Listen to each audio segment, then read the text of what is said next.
semoga Allah Azza wa Jalla memberikan hidayah lagi kepada dia gitu supaya paham gitu. Jangan jangan mempermainkan agama gitu loh, brother bukan ade sih. Brother Ferdinand, jangan dipermainkan agama itu, karena lu mau misalnya sial di dalam politik atau dalam kehidupan, tetap akhirat itu mesti dipegang. Kalimat la ilaha illallah itu mesti dipegang gitu. Karena nggak mau dong lu sial di dunia terus di akhirat malah sial juga, berikut akhirat itu udah kekal lagi. Jangan begitu, brother Ferdinand ya. Islam itu udah keselamatan yang hakiki baik dunia maupun akhirat. Nah, terus sekarang kita beralih ke sini, Ikhwan Fillah. Kita beralih ke siapa? Ini, jadi yang gondok itu adalah pertama ada si ini ya. Ada siapa nih namanya nih? Aduh. Nah, pertama ada si ini. Siapa sih namanya ini? Kanuru. Nah, Kanuru.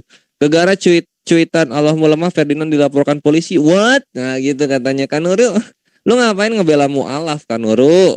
Ngapain lu mengebela mu'alaf? Ini kan bertentangan dengan firman-firmannya Saul Tarsus di Perjanjian Baru gitu kan. Gak boleh harusnya lu. Lu ini harusnya baptis ulang, Kanuru. Mu'alaf kok dibela gitu. Udahlah, nggak usah bertakia Korintus. Lu emang nggak tahu.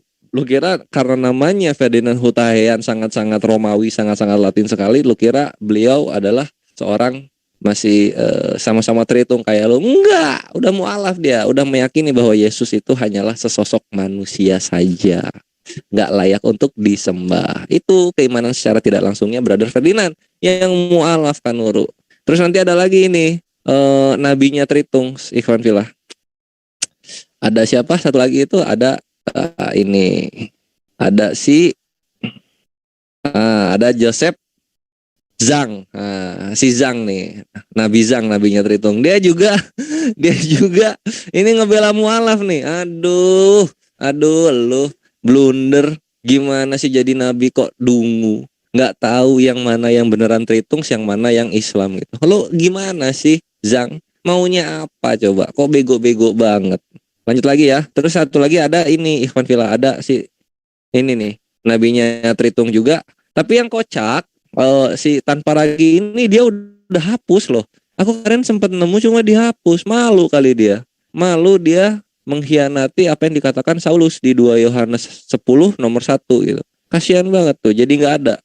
Padahal waktu itu ada banget namanya Ferdinand Hutahian sama apa? Allah lemah yang gitu-gitu. Makanya kalau misalnya nggak berotak itu ya jadinya penghujat Islam gitu, membabi buta, mau ngebela yang dikiranya Tritung, ternyata malah yang dibela ini seorang Muslim gitu. Lalu kemudian kalau kita kaitkan dengan apa yang dibilang oleh Akhina Julius, suara politik yang dicari oleh Brother Ferdinand di tempatnya Zhang, ujung-ujungnya apa? Membutuhkan esensi-esensi Islam juga gitu. Nggak bisa Tritung berdiri sendiri. Secara radikal itu nggak bisa, lemah, butuh ada esensi Islamnya. Kalau nggak murtadin ya mualaf atau ya liberal gitu, mesti ada Islamnya gitu. Sehingga kalian ini apa ya? Bukan parasit. Namanya adalah dependensi. Kalian nggak bisa independen sama sekali, Tritung. Terima kenyataan, jangan sakit hati gitu. Mesti ada Islamnya, Gitu. Sedih ya, sedih lah. Tafadol silakan, Akhi Fahrurodin. Ganti yang scare ya. Pada di tahun 2018 atau 2009 ya, si Hutahian itu menghadiri reuni dari 212. Dia merasa terharu di sana. Berarti kita nggak bahas ke politik, tapi bahas ke teologisnya. Secara teologis, ini saksinya pembimbing dia sebagai mualaf, itu adalah Profesor Mualaf Ali Yafi. Dikutip sama Tribun News. Panjangan Ini di luar politik ya. Iya, berarti memang saksinya itu banyak buat dia mualaf itu. Cuma ya masih inilah, masih ada esensi-esensi Tritungnya, karena jatuhnya kan dia dunianya lingkupnya politik gitu, sehingga agak kurang teredukasi dengan Islam, basic Islam, atau itu kurang teredukasi gitu. Tayan ini saksinya Muhammad Kiai Haji Al-Yafi ya. Ini di Tribun News, dikutip dari Tribun News bahwa Profesor Kiai Haji Al-Yafi itu mensahadatkan lah dari Ferdinand Hutahian. Dilepas dari cuitannya dia, kita tidak mengomentari, tetapi tentang agamanya atau realitanya dia adalah seorang mualaf di tahun 2017. Nah, untuk membela-bela Tritung ini, itu jangan menjurus ke politik. Tapi kita bicara ke agamanya dia apa itu. Dan luar dari hukum cuitannya dia, kita nggak mau mengomentari. Tapi yang pasti dia mualaf dan pernah menghadiri dari reuni 212 yang berada di Monas. Oke, dilanjut Bang Julius. Ya, thank you. Ya, ini syukurin ya, Tritung penghujat, syukurin. Kalian mesti mengkhianati apa yang dikatakan Saul Tarsus, di mana malah kalian membela seorang Islam, bukannya membela sesama. Syukurin. Dan kalian nggak bisa berdiri sendiri, kalian butuh esensi Islam supaya kalian bisa menyerang Islam yang seperti kalian mau. Menyedihkan. Nah, kita sapa dulu nih Ivan Villa, Masya Allah. Di sini udah ada Gurunda Zuma, Gurunda kita. Assalamualaikum warahmatullahi wabarakatuh, Gurundaku. Waalaikumsalam warahmatullahi wabarakatuh. Masya Allah. Materinya luar biasa. Sama-sama Kakandaku. Nah, di sini juga ada Papi Yans. Assalamualaikum warahmatullahi wabarakatuh. Waalaikumsalam warahmatullahi wabarakatuh. Selamat datang di pendoponya Kores Kristus ini. Ini kita akan berdayakan room ini untuk reaction yang nyelekit. Kemudian yang terakhir juga ada Bang Bonar Marasi. Assalamualaikum. Ini seorang mualaf senior juga ini. Udah bukan mualaf lagi sebenarnya. Waalaikumsalam. Lanjut Bang. Masya Allah. Ya, siap. Ini pertama Gurunda, tanggapannya Gurunda bagaimana nih atas blundernya para penghujat Islam yang malah membela seorang mualaf? Mereka buta data, buta informasi ternyata. Tafadhol Gurunda kami. Jadi sebenarnya gini loh, bukan karena mualaf atau bukan mualaf. Jangankan mualaf, seorang muslim pun, Islam tulen pun, kalau pernyataannya itu merasa memberikan angin segar terhadap keyakinan mereka terhadap Allah, maka mereka akan membela dan mereka akan tertawa terbahak-bahak. Ya itulah, kalau iman itu rapuh, tidak berdasar terhadap kajian ilmiah, tapi hanya berdasar terhadap percaya saja atau yakini saja. Nah, saya melihat ada dua sisi di sini yang sering saya pribadi suarakan dan saya gaungkan. Pelarangan kemudian orang-orang di luar Islam menyebut Tuhan mereka dengan sebutan Allah. Salah satu dampaknya ini pernyataan si Ferdinand ini, ya, Allahku, Allahmu ini yang saya maksud. Terpampang jelas bagaimana kemudian orang yang menggunakan kata Allah tanpa memahami apa itu Allah akan melahirkan sebuah pemahaman yang cenderung kepada kesalahan dan kesesatan di dalam menyikapi kata Allah ini. Itu yang pertama. Yang kedua, terlepas dia mu'alaf ataupun tidak, orang-orang yang kemudian tidak memahami apa yang diterangkan di dalam Al-Quranul Karim, itu justru membuat kita umat Islam ini tertawa.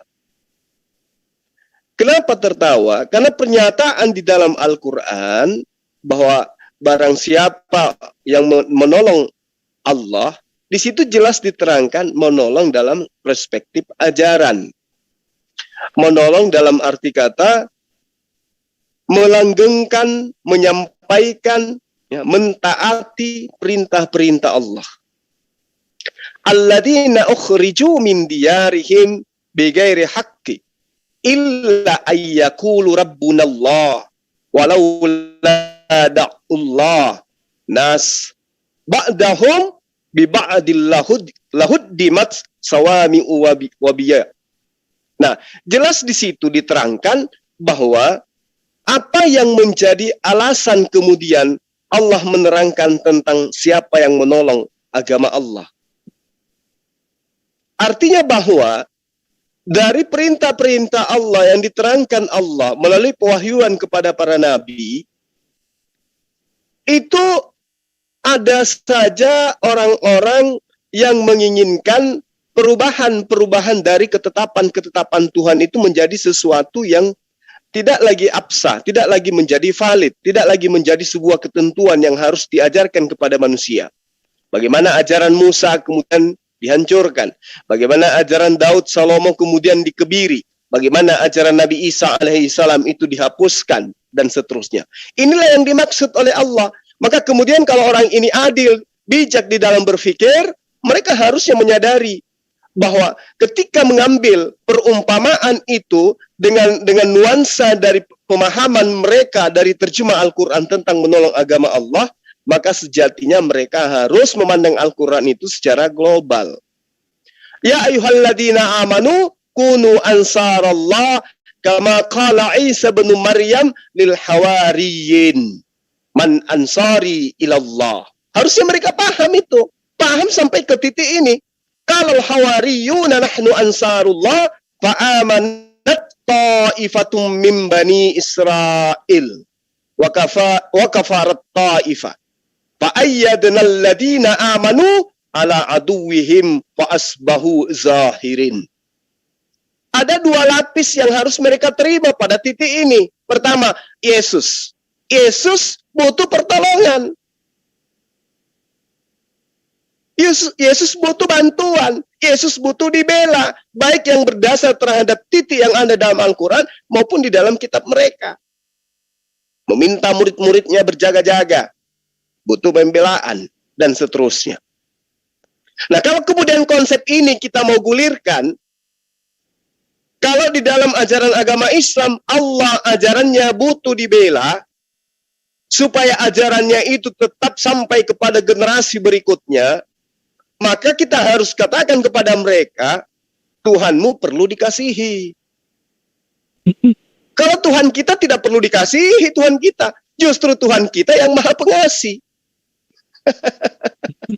Kebalik, Tuhan kita maha pengasih, mereka Tuhannya perlu dikasihi. Kasihilah Tuhan Allahmu, ya, kasihilah Bapakmu di surga, ya, kasihilah anakmu, inilah anakku yang kukasihi. Dikasihi dia. Kasihi itu ya bahasa yang setara dan selevel dengan terusan kata itu adalah kasihan. Jadi Tuhannya perlu dikasihani. Kalau Tuhan kita perlu dibela, ajarannya, maksudnya di situ bahwa ajaran yang dibawa oleh para nabi harus dibela. Jangan katakan itu dari setan, jangan katakan itu dari penyesat, jangan katakan itu dari tukang sihir, tapi katakan bahwa ajaran yang dibawa para nabi itu adalah bersumber dari pencipta alam semesta. Wajib dibela.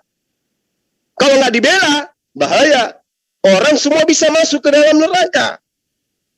Orang semua bisa masuk ke dalam api neraka. Sekali lagi, orang bisa masuk ke dalam api neraka. Karena tidak ada orang-orang yang tampil membela ajaran Tuhan yang dibawa oleh para nabi. Pertanyaannya kemudian, loh, kenapa bukan Tuhanmu sendiri yang membelanya? Alasannya, itulah yang kemudian konsepnya di dalam Al-Quran. Kenapa Nabi Adam alaihissalam ketika dicipta diprotes oleh para malaikat. Bahkan iblis ikut protes. Bahkan iblis tidak mau sujud. Kenapa? Karena itu tadi. Ini a'lamu ma la ta'lamun. Manusia diberi kebebasan. Ada yang mau membela, ada yang tidak membela. Nanti kelak akan mendapatkan upah masing-masing. Itu dia. Nah, kalau itu yang menjadikan dasar pijakan, lebih celaka lagi. Kenapa kemudian ketika Nabi Daud mensinahi istrinya orang? Kenapa kemudian Daud ditobatkan, diampuni oleh Allah?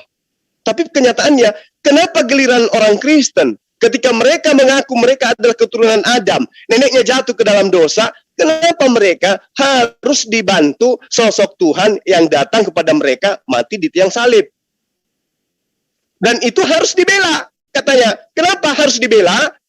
Kalau orang tidak percaya, maka akan dijerumuskan ke dalam jurang maut. Berarti kita dituntut untuk percaya. Itulah muatan daripada membela ajaran Tuhan. Orang yang tidak percaya akan dimasukkan ke dalam jurang maut. Orang yang percaya akan diselamatkan, dibangkitkan dari kematian kekal. Itu menurut konsep dia. Orang-orang yang bahlul ini. Artinya bahwa konsep yang diterangkan oleh Nabi Isa alaihissalam, qalal hawariyuna nahnu ansarullah fa'amanat ta'ifatum min bani Israel wa kafarat ta'ifah fa'ayyadna alladina amanu ala aduwihim wa asbahu zahirin. Ya, Nabi Isa alaihissalam butuh penolong-penolong untuk kemudian menolong ajaran yang ia bawa, agar ajaran yang ia bawa tidak diplesetkan oleh iblis. Tapi faktanya tetap saja diplesetin sama iblis. Saya kira begitu ya. Pemahaman ini harus diluruskan. Terima kasih kepada Saudara Ferdinand. Anda luar biasa karena Anda mengangkat materi itu sampai-sampai orang yang bahlul kiri kanan Anda harus saya pahamkan, harus kami pahamkan. Menolong agama Allah. Allah butuh pembela. Artinya bahwa ajaran yang dibawa oleh para nabi, kalau tidak ada pengikutnya, maka ajaran itu akan hancur lebur. Contoh, Anda menjadi seorang mu'allaf, meninggalkan sebuah konsep lama. Apa konsep lama itu? Dewa, teos, nuzul, menjadi manusia. Kemudian ketika dia menjadi manusia, dia butuh pembela supaya ajarannya bisa diajarkan kepada seluruh suku Bani Israel. Tapi hanya 11 orang yang teguh pendirian. Itu pun yang 11 ini kemudian ajarannya dipotong, disalibkan, di apa istilahnya, ajarannya itu di-cut-cut, kemudian diajarkan kepada orang lain. Sehingga endingnya kemudian engkau, Yesus, dituhankan oleh manusia pemikir lemah. Thank you, Saudara Ferdinand. Anda mengangkat tema ini, ya, Anda luar biasa, supaya orang-orang itu tahu bahwa Tuhan butuh dibela. Kalau Yesus itu mereka tuhankan, Yesus butuh dibela. Makanya mereka melakukan segala kelicikan siasat busuk yang mereka lakukan. Untuk apa? Untuk membela ajaran yang mereka katakan dari Tuhan. Siapapun dia di atas muka bumi ini, pasti melakukan pembelaan terhadap Tuhan mereka. Munafik kalau tidak, maka ada kemudian, buatlah kandangnya. Tentang domba-domba sesat, itu urusan belakangan. Buat kandangnya dulu, lalu kita jajakan Indomie. Yang mau Indomie, kita masukkan ke dalam kandang. Itulah wujud bahwa kalian membela Tuhan kalian. Alhamdulillah, Tuhan kami tidak kekurangan apa-apa tanpa dibela. Justru manusia yang butuh itu. Nanti kita akan uraikan lebih jauh, lebih detail, apa sih yang dimaksud membela Allah itu. Saya kira demikian untuk sementara, saya serahkan kepada teman-teman yang lain. Terima kasih. Barakallahu fiik, guruna kami, Masya Allah ya.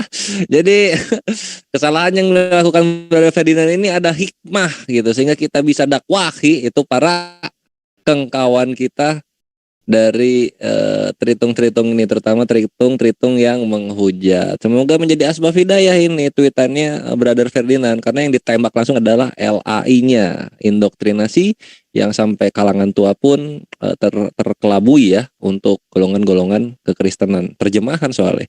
Berikutnya ini ada Bang Bonar Marasi nih udah angkat tangan juga. Tafadol abangku Bonar. Ya, makasih Bang Kores. Mohon izin guru-guruku semua sekalian, saya agak-agak perkenalan kepada seluruh penggemar Bang Cuma, penggemar Bang Kores. Mudah-mudahan juga mau menyimak channel saya. Mohon izin saya agak sedikit lama dikit ya Bang Kores ya. Tafadol. Ya. Jadi yang pertama adalah bahwa Tuhan itu memang tidak perlu dibela. Tetapi menista Tuhan itu bukan jalan keselamatan. Sekali lagi, Tuhan itu memang tidak perlu dibela, tetapi menista Tuhan itu bukan jalan keselamatan. Oleh karena itu, mohon izin saya menyampaikan sedikit presentasi ya. Yang pertama di Bible, di Efesus 1 Korintus 1:25 itu menyebutkan begini. Sebab yang bodoh dari Allah di sini disebut ya. Ini adalah penistaan gitu kepada Tuhan semesta alam. Nama Tuhan di Quran itu adalah Allah, dan kemudian di Bible dikatakan bahwa sebab yang bodoh dari itu, Theos itu, lebih besar hikmahnya daripada manusia. Ini kan sebenarnya adalah penistaan kepada Tuhan semesta alam. Dan menista Tuhan itu tidak atau bukan jalan keselamatan gitu. Nah, pertanyaan berikutnya adalah apa sih yang bodoh yang dimaksud oleh Paulus gitu. Kalau kita lihat ya di Galatia 3:13, ini teman-teman Kristen menista dua pribadi sekaligus. Oleh karena itu kami cerewet ya, bukan dalam rangka untuk membela Allah yang lemah, bukan, tapi menista Tuhan ya. Sorry ya, saya tidak mengatakan bahwa Allah itu lemah ya, tapi menista Tuhan itu bukan jalan keselamatan. Di sini disebut Kristus telah menebus kita dari kutuk hukum Taurat. Artinya apa? Hukum Taurat yang dari Allah itu justru menghasilkan kutuk gitu. Oleh karena itu benar seperti yang dikatakan oleh Paulus tadi, jadinya benar tanda kutip bagi Kristen ya, bahwa yang bodoh dari Theos itu apa? Hukum Taurat. Hukum Taurat itu justru jadi kutuk, sehingga apa? Sehingga Tuhan ya, Tuhan kedua harus turun ke bumi dan kemudian mati terkutuk digantung di kayu salib. Artinya ada dua pribadi yang sekaligus nista di dalam ayat ini. Jadi sekali lagi bahwa menista Tuhan itu bukan jalan keselamatan. Lalu kemudian terakhir khusus kepada Bang Ferdinand yang mualaf ya, saya mau menyampaikan catatan sedikit gitu, bahwa kita mualaf ini harus semakin lebih belajar, semakin lebih kuat mengimani ajaran Yesus, tanda kutip ya, Yesus yang di Markus 12:29. Dia disebut bahwa dengarlah hai Israel, Tuhan Allah kita, Tuhan itu esa gitu, Bang Ferdinand.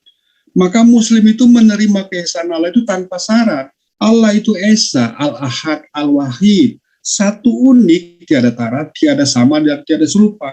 Sehingga ketika kamu menyebut Allahmu lemah, itu berarti dirimu sedang menista Tuhannya Yesus. Dan menista Tuhannya Yesus itu bukan jalan masuk surga, itu masuk neraka, Bang Ferdinand. Nah, bagaimana dengan Kristen? Apakah benar-benar menista?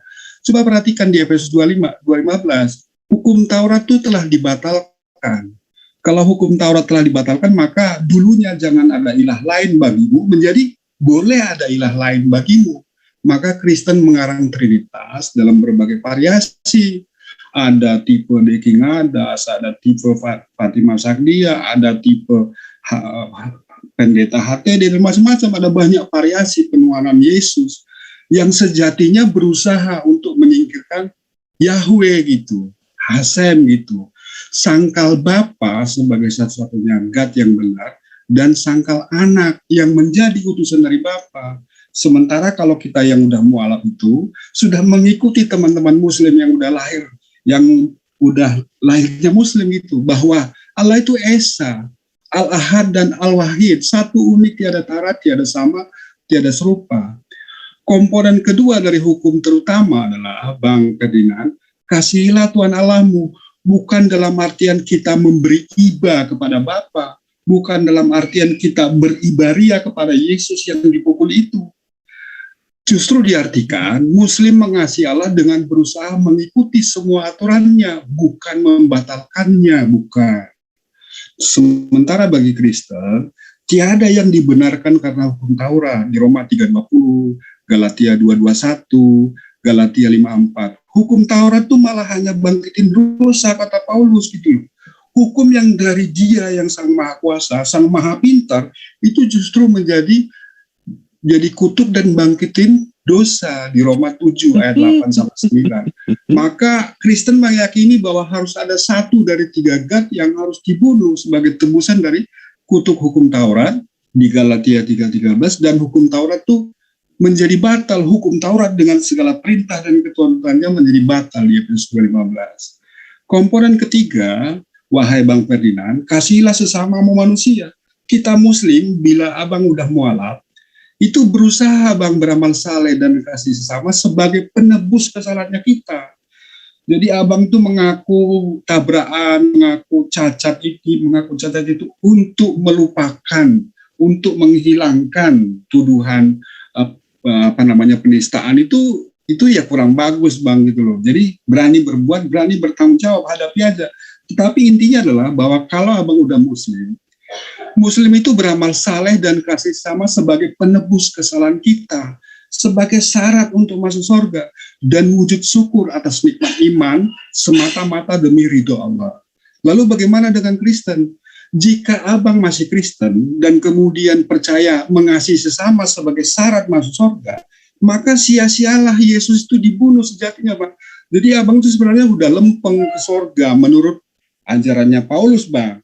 Tapi menurut hukum terutama yang ada di sini, slide ini, abang itu tidak lempeng karena abang menista Tuhannya Yesus.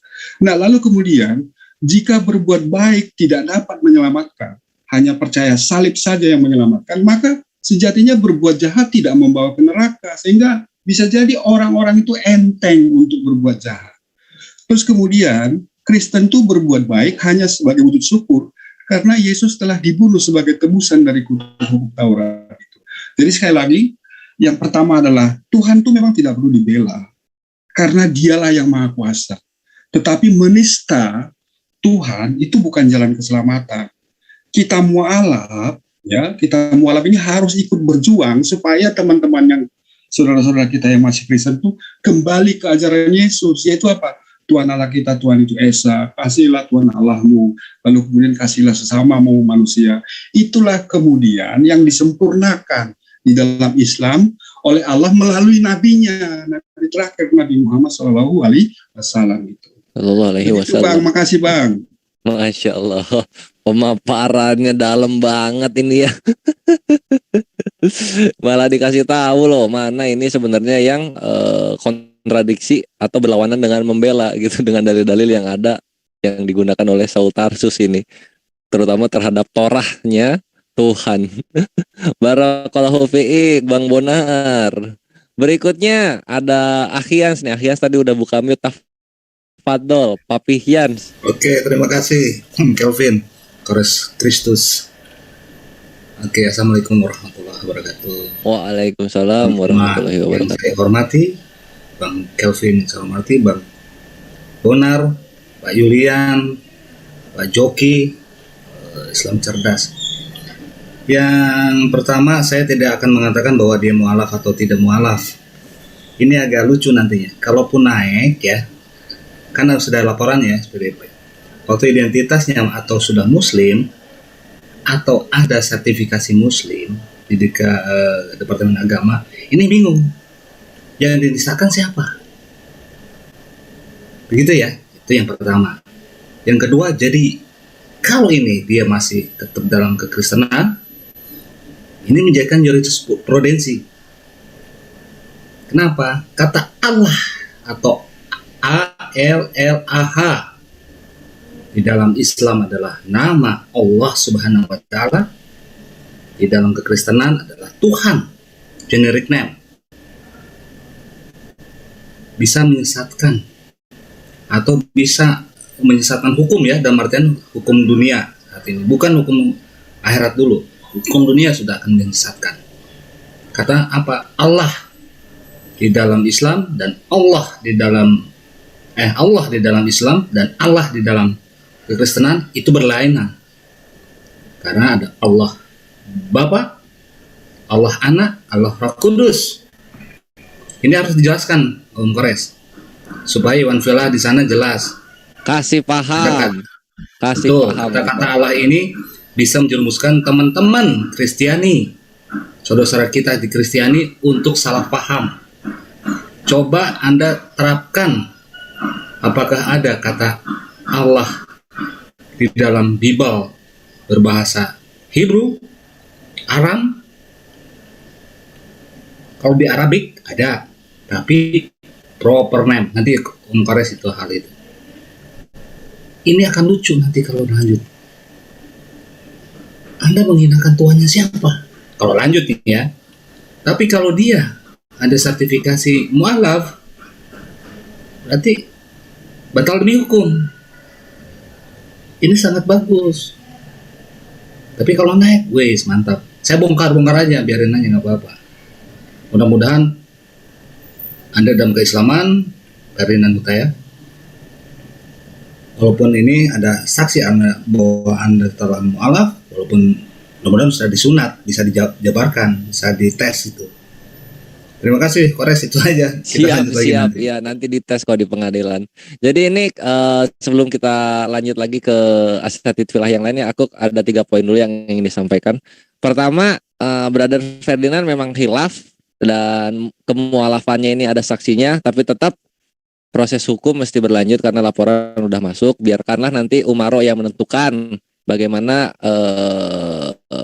hukuman yang adil untuk Brother Ferdinand, dan juga bagaimana supaya Brother Ferdinand bisa mantap keimanannya gitu. Di ini aja ya Brother Ferdinand,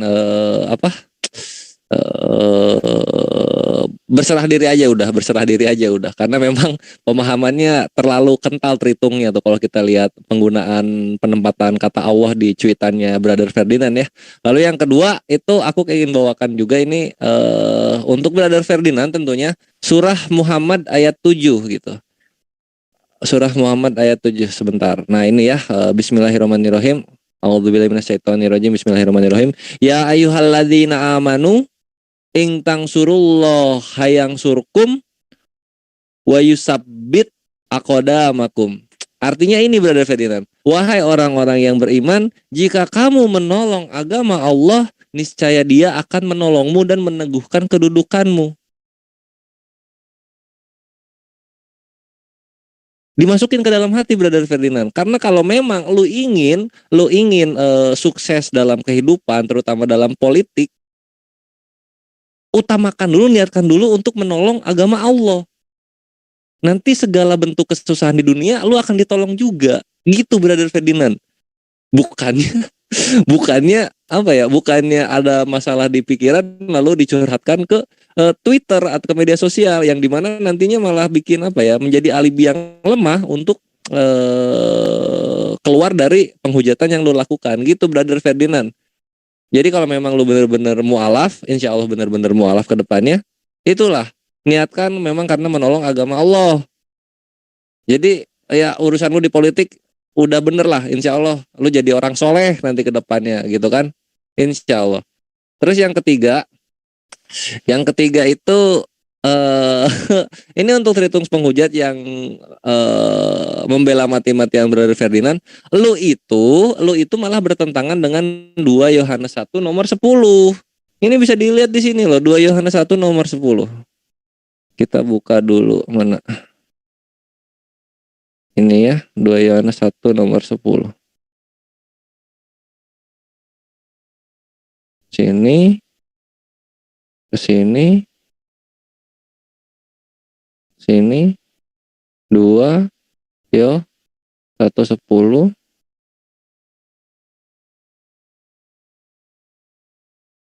Masih ini ya, imut tenggelam sinyalnya.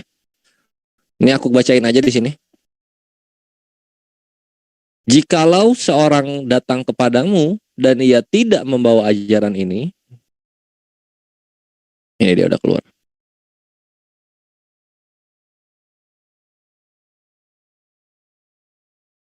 Ini bagus loh.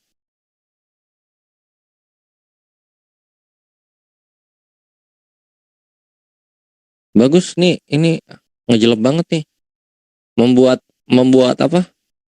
Membuat terhitung penghujat auto munafik ini dari 1:10 sampai 11 ya, Ikhwan Fillah. Nih. Jikalau seorang datang kepadamu ia tidak membawa ajaran ini, janganlah kau menerima dia di dalam rumahmu dan janganlah memberi salam kepadanya. Sebab barang siapa memberi salam kepadanya, ia mendapat bagian dalam perbuatannya yang jahat. Jadi ini tanpa ragi, Kanuru dan Zhang, Ferdinand ini sudah tidak menerima lagi ajarannya menyembah manusia. Terus kenapa kalian bertiga malah menerima? Jedor. Kalian mengkhianati Saulus. Kalian mengkhianati surat-suratnya Saul Tarsus di sini. Harus baptis ulang kalian. Iya loh. Dibilang jangan menerima malah diterima, malah dijadikan koalisi, malah dijadikan teman. Nggak begitu kata Saulus, nggak boleh diterima. Karena kalau diterima berarti kalian apa? Melakukan perbuatan yang jahat. Yang jahat di mata Saulus. Kalian kalau tidak mengimani apa yang diomongi Saulus, kalian nggak bisa masuk surga Kristen versi Saulus. Seperti yang ada di Roma 10 nomor 9. Nggak bisa, Tritung. Coba dong. Berlakulah seperti apa yang tertulis di dalam firman-firmannya Saulus Tarsus gitu loh. Jangan bertentangan lah. Ini jadinya auto munafik. Kan kalian aduh menyedihkan tau nggak? Itu poin ketiganya. Jadi semoga kalian kedepannya bisa nggak ini ya, bisa nggak sembrono, nggak radikal, tidak buta informasi gitu. Siapa yang kalian bela? Karena kalau misalnya jatuhnya mualaf atau seorang yang terlihat sekuler padahal dia Islam, maka kalian sudah menyelisihi apa yang dikatakan Saulus di 2 Yohanes 1:10 sampai 11. Selamat datang di kebenaran, jangan terguncang. Ya, tafadhol berikutnya siapa yang ingin menyampaikan sepatah dua patah hikmah untuk para penghujat Islam yang menggunakan cuitannya Brother Ferdinand ini, silahkan.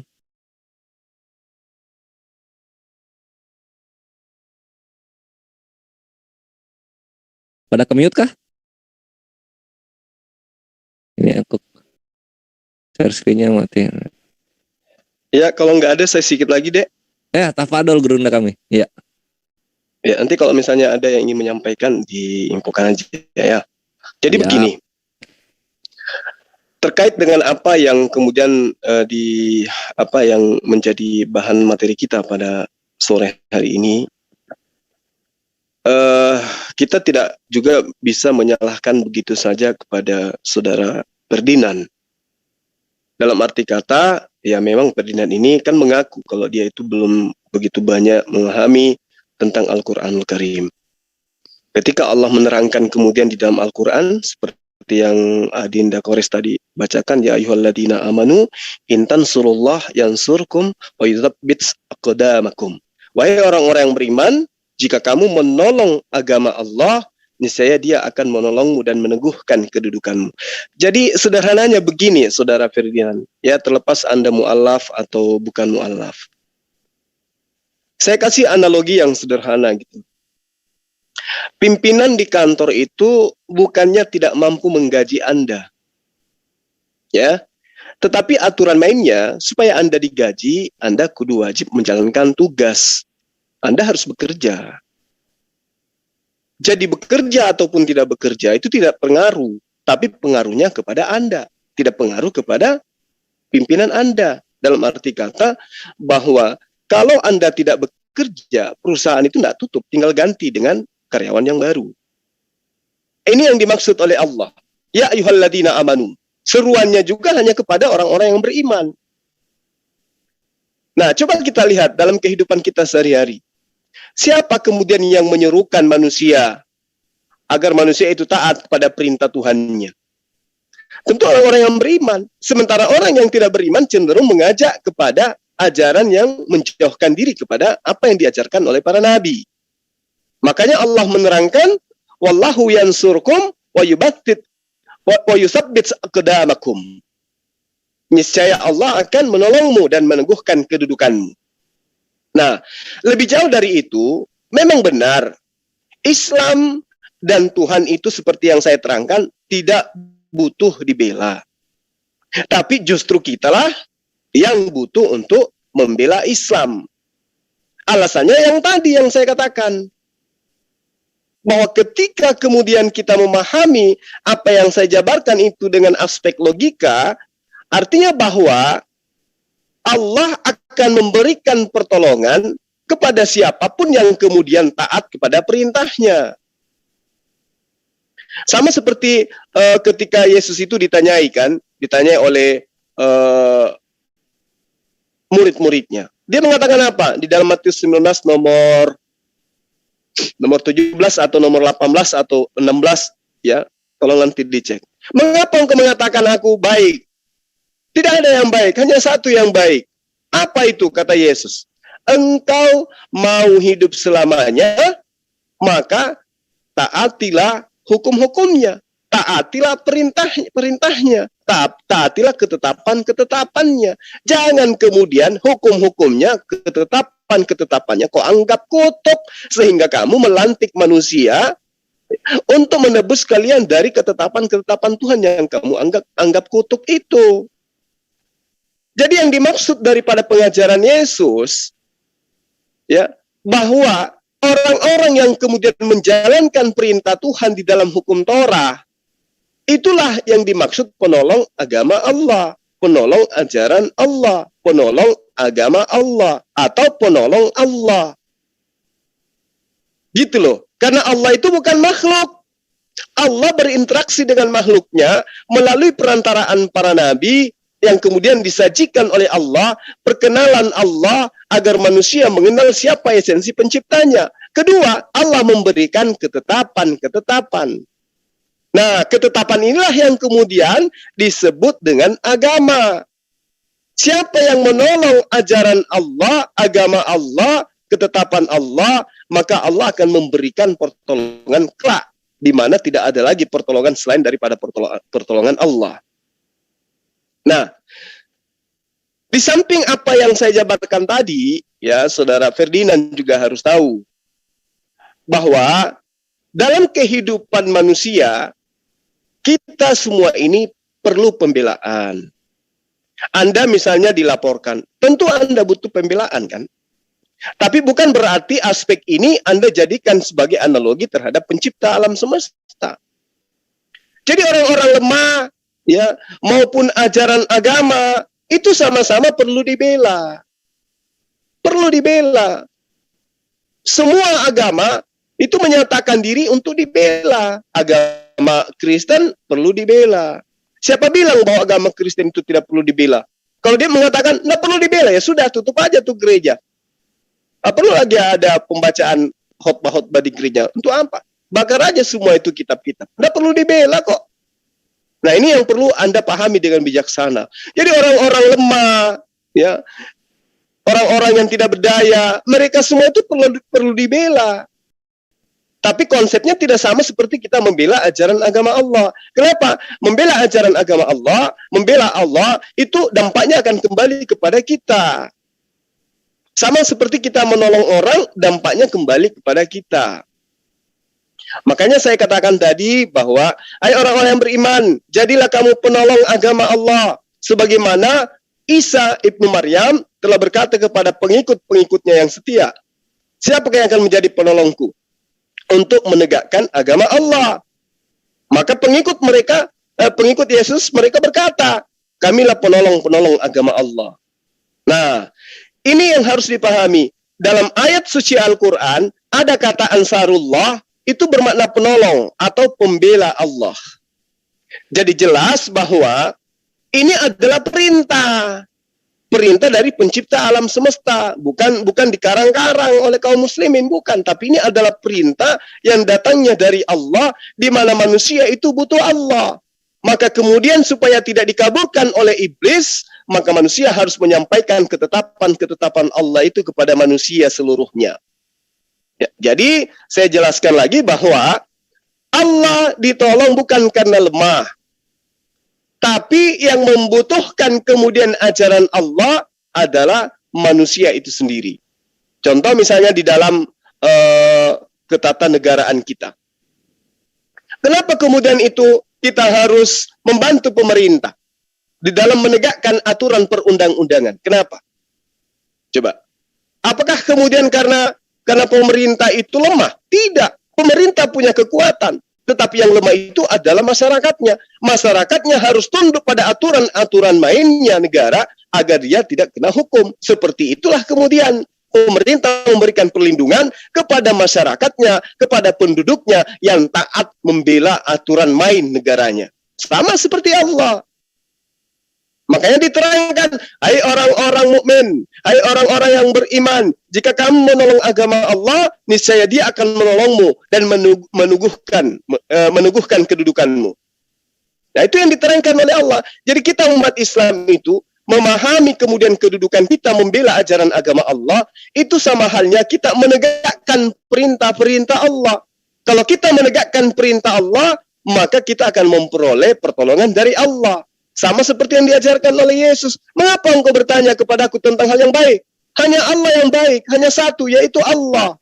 Dan jika kamu ingin memperoleh kehidupan yang kekal, jurusnya adalah kemudian taatilah ketetapan-ketetapannya. Nah, di dalam ajaran agama Islam, Saudara Ferdinand, yang ditolong itu adalah ketetapan-ketetapan Allah. Kenapa ditolong? Maksudnya, disampaikan ketetapan itu, dijaga ketetapan itu, agar orang lain bisa mendengarkan, agar orang lain itu bisa mengamalkan. Sehingga dengan pengamalan itulah kemudian manusia akan diupah berdasar terhadap apa yang dilakukan ketika manusia itu hidup di atas muka bumi. Nah, itu yang perlu Saudara Ferdinand pahami supaya sebagai mualaf Anda lebih jauh memahami. Yang pertama yang sangat-sangat penting dipahami di sini adalah kata Allah itu sendiri. Karena teman Kristen tidak memahami inti daripada kata Allah itu, maka serampangan. Malah ada yang mengatakan bahwa tidak ada Tuhan, tidak ada Allah selain Tuhan. Itu kebalik itu. Kebalik. Yang benar tidak ada sembahan yang benar-benar hak untuk disembah kecuali Allah. Nah, sedikit lagi ya. Jadi, apa yang kemudian diserukan oleh firman Allah, itu sangat berarti bagi manusia. Jadi yang diserukan Allah kepada Musa sangat berarti kepada kaumnya Musa pada masa itu. Yang diserukan kepada Yesus sangat berarti bagi umatnya Nabi Yesus, Nabi Isa alaihissalam pada masa itu. Nah, yang diserukan kemudian Allah kepada Rasulullah Muhammad sallallahu alaihi wasallam sangat-sangat berguna, sangat-sangat berfungsi, sangat-sangat berarti bagi kehidupan umatnya Rasulullah Muhammad sallallahu alaihi wasallam. Apanya yang berguna di situ? Ketetapan-ketetapan Allah. Nah, inilah yang dimaksud dengan menolong agama Allah atau menolong Allah. Nah, saya kira begitu dari saya, sahabat-sahabat. Mudah-mudahan Saudara Ferdinand ini bisa memahami bahwa ketika Anda mengatakan Allah saya atau Tuhan saya tidak butuh dibela, aduh, itu celaka tuh. Kenapa? Karena Tuhan Anda teriak minta tolong siang dan malam. Ya, Tuhan, maksud saya dalam arti kata Tuhan Anda dulunya berdoa kepada Tuhan saya, Bapakku yang di surga. Itu maksudnya itu ke Allah itu. Ketika Tuhanmu sujud, berdoa, menegakkan tangan, itu berdoanya kepada Allah, Tuhannya umat Islam.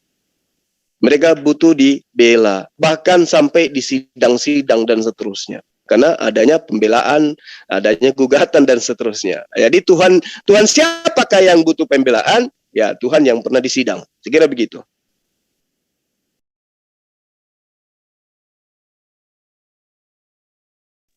Oke. Silakan. Adinda Kores. Kores Kristus. Iya, yang mana Tuhan yang pernah disidang? Ya, Tuhan sebelah, Gurunda. Iya, sekiranya tadinya itu sudah ada Bang Ian, pasti dia jadi pembela waktu itu, ya kan? Insya Allah. Gurunda lah kita bela-belaan. Baik Bang, dilanjut Bang. Silakan. Gurunda. Silakan. Ya itulah, semoga hikmah ya, Brother Ferdinand.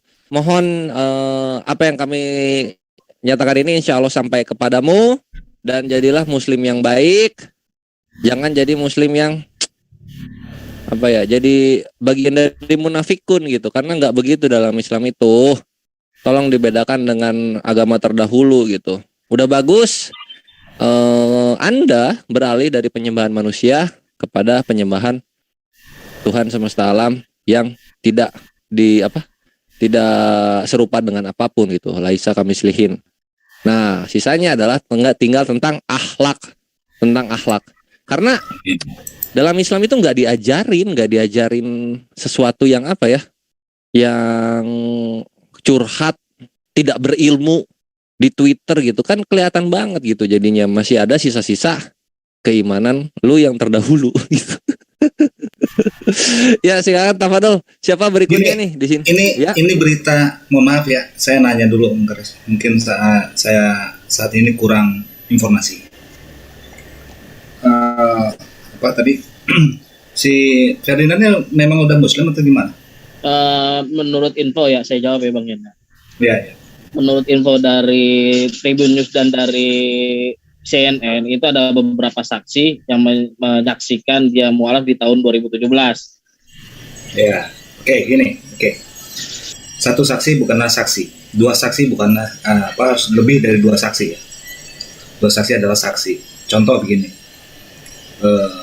Oji atau sang joki ini terdakwa. Saksinya saya dengan Kores, itu udah cukup. Tapi kalau saksinya sang joki dengan saya, itu nggak mungkin. Seperti Bapak dengan Yesus, itu tidak mungkin jadi saksi. Itu kan masih dua ya Bung Juma ya di situ. Kalau di dalam keislaman, Iya, Bang, betul. betul ya, di dalam keislaman tiga. Satu yang jadi saksinya itu Allah, yang kedua malaikat menyaksikan bahwa Nabi Muhammad SAW adalah nabi terakhir atau nabi penutup dari para nabi. Ini jelas. Itu yang pertama. Yang kedua, di dalam JCC pernah menanyakan pada siapa ya kemarin namanya? Lupa saya. Sebut aja Fulan. Bukan Jason Malvino. Saya sebutkan nggak apa-apa. Bahwa LAI tidak merubah karena takut ada kegaduhan. Saya bertanya, kegaduhan di mana? Di dalam kekristenan atau di dalam keislaman? Kata Allah ya ini. Mohon maaf, saya harus ke sana mengkores supaya mencerahkan semua pihak, Islam maupun Kristen. Kalau ada kegaduhan, itu menjadikan seperti halnya si Kasman. Tapi kalau satu orang terdakwa, misalkan diputus, akan merusak tatanan kehidupan berbangsa dan bernegara, jaksa punya kewenangan hak diponering mengesampingkan hukum itu. Karena apa? Salah satunya itu. Nah, sekarang mengesampingkan yang lebih besar. Mayoritas di Indonesia adalah Islam, Muslim. 82% apa? Sekarang udah 85%. Kristiani berapa? Kalau kegaduhannya hanya di dalam kekristiani, apakah akan diambil yang kecil apa yang besar? Kita bertanya saja di situ. Apakah jaksa akan diponaring? Tidak mungkin diponaring. Kalau itu penghujatan terhadap Allah. Kalau Ferdinand di dalam kekristenan. Tapi kalau dia dalam Islam bisa diponaring. Karena mayoritas Muslim. Ini ya segi hukumnya. Coba kita lihat. Makanya saya ngasih Ferdinand nih, kalau dia Muslim jadikanlah tadi betul-betul orang yang cerdas menjadi orang Muslim. Anda ada dua saksi atau sertifikasi dari DEPAK DKUA bahwa Anda setelah mu'alaf cukup, walaupun KTP masih Kristen, belum dirubah. Seperti halnya KC identitasnya Islam, tapi dia menyatakan bahwa dia pernah di dalam pembelaannya bahwa dia Kristiani. Dia dia murtad tahun 2000 sekian, 2004 atau 2000 berapa sampai 2021 itu 20 tahun. Berarti bukan Muslim. Kenapa sekian banyak ini 2017, 2021 ya harusnya Ferdinand mudah-mudahan KTP-nya dari Islam. Jangan memasukkan identitas. Dan masuk Islam bukan secara politik. Karena mayoritas Muslim terus Anda berpolitik, Anda supaya ada suara dari Muslim. Ini kita nggak arah politik ya. Kalau politik ya politik saja, nggak ada agama. Jangan pernah diseret-seret. Itu yang dirahmati Allah Subhanahu Wa Taala. Kita sebagai Muslim harus cerdas. Ini Jason Malvino salah.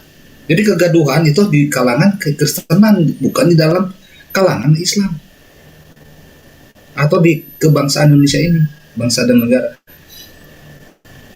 Bangsa Indonesia, Republik Indonesia adalah mayoritas Muslim. Kalau kegaduhannya banyak di Muslim, ini harusnya dihilangkan kata Allah ini.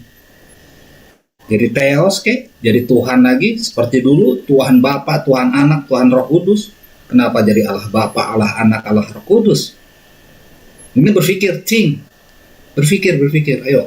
RAI saya wujudkan supaya Anda berubah. Supaya tidak ada tabrakan. Satu aja dulu. Kalau memang Anda punya niat baik.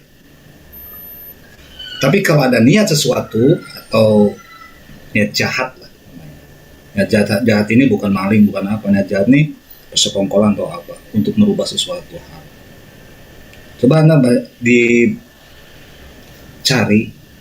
sepadan kata Allah di dalam bahasa Indonesia apa? Apakah di kitabmu ada kata Allah? Pertanyaannya hanya di Indonesia kata Allah dan di Malaysia. Malaysia dimenangkan, akhirnya ditutup. Karena apa? Karena Malaysia negara persemakmuran. Ada kontak dari England. Jadi dibatalkan ya. Sekarang masih banding. Ya, mudah-mudahan belum ada putusan yang lain. Oke, terima kasih Wan Fela, supaya pencerdasan untuk umat Islam ini kita harus berpikir jernih. Kalau ada sesuatu jangan langsung main serobot atau main live aja, karena hati-hati dengan hal ini. Oke, penggiat media sosial Ferdinand memeluk agama Islam atau mu'alaf pada tahun 2017 lalu. Alhamdulillah kalau dia senang mu'alaf. Alhamdulillah. Jadi ini ya Ivan Villa. Jadi kata Allah ini ke siapa coba? Kalau ditanya Sohe, ya. Alhamdulillah. Kalau Allah saya kuat, Allahmu nggak kuat. Itu kan perkataannya ya? Iya. Perkataannya itu kan dengan siapa? Ferdinand ini. Jadi yang dimaksud Allah yang lemah ini siapa? Kalau Ferdinand menjadi mu'alaf. Atau sebaliknya, dia masih kekristenan hanya untuk politis saja. Monggo dilanjut, standby. Ya, jadi ini saksinya adalah adik dari Bapak Presiden kita yang ketiga ya, Abdurrahman Wahid. Lalu Diralatkan yang keempat. Iya, yang keempat Afan, yang keempat, makanya aku mikir dulu yang ketiga bukannya Pak Habibie ya. Iya, yang keempat Bapak Abdurrahman Wahid, ini adiknya, jadi Lili Khadijah Wahid ya yang menjadi saksi salah satunya. Kemudian dia bermualaf itu tahun 2017. Ya mungkin karena kurangnya bimbingan sehingga esensi terhitungnya masih sangat kental terbawakan gitu. Contohnya yang penggunaan nama, dan mengenai penggunaan lafaz Allah ini udah aku edukasi juga kemarin ya Ikhwan Filah, nanti Gurunda dan juga asatid filah yang lain bisa menambahkan. Ini kita bisa lihat di Biblos Arabik ya. Biblos Arabik contoh misalnya Yohanes 3:16. Yohanes 3 nomor 16. Nah, kita bisa lihat di sini. Karena begitu besar kasih Allah akan dunia ini. Kita lihat di Biblos Arabiknya. Ini copticchurch.net ya. Ini copticchurch.net. Nah, di sini kita bisa lihat annahu hakadha ahabballah hal alam. Nah, ini ya. Lafaz Allah. Ini lafaz Allah. Begini nih. Ini terhitung yang di Indonesia, terutama yang buta Arabik dan buta seluruh bahasa kitab suci, perhatikan lafaz Allah. Biblos Arabik. Sekarang kita perhatikan lagi ke bahasa LAI. Yohanes 20:17. Yohanes 20:17. Nah, ini. Demikian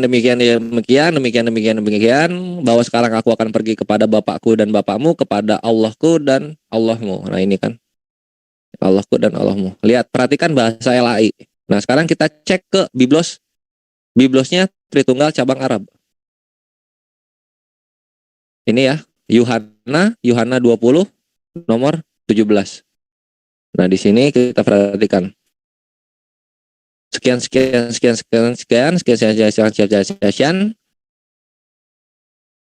Kita langsung aja ke sini. Inni asy'adu ila abi wa abikum wa ilahi wa ilahikum. Ada lafaz Allah? Enggak ada, jedor. meledak kalian semua Tritung. Jadi Tritung nggak cabang Arab tahu penggunaan lafaz Allah itu bagaimana, dan yang digunakan untuk Tuhan-Tuhan atau berhala-berhala yang bisa banyak itu menggunakan lafaz apa. Di sini tidak ada lafaz Allah seperti di Yohanes 3 nomor 16. Adanya di sini lafaz ilah. Ini waw itu dan ya jatuhnya, ini alif lam ha. Alif lam ha.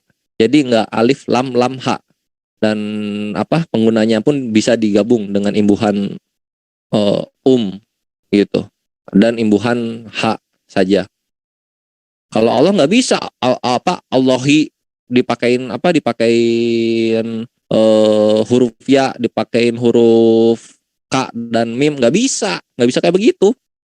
Allah ya Allah berdiri sendiri dia. Gitu loh. Dan ini insya Allah Brother Ferdinand udah paham ya, karena kemarin udah aku bahas perbedaannya penggunaan lafaz Allah. Tritunggal cabang Arab paham dan seirama sefrekuensi dengan Muslim seluruh dunia yang memang menekuni bahasa Arab gitu. Ngerti perbedaannya. Lah kalian ini loh yang di sodok-sodok LAI dari tahun kapan ya terjemahan baru itu? 1954 ya sampai 1954 sampai ke 2021. Waduh.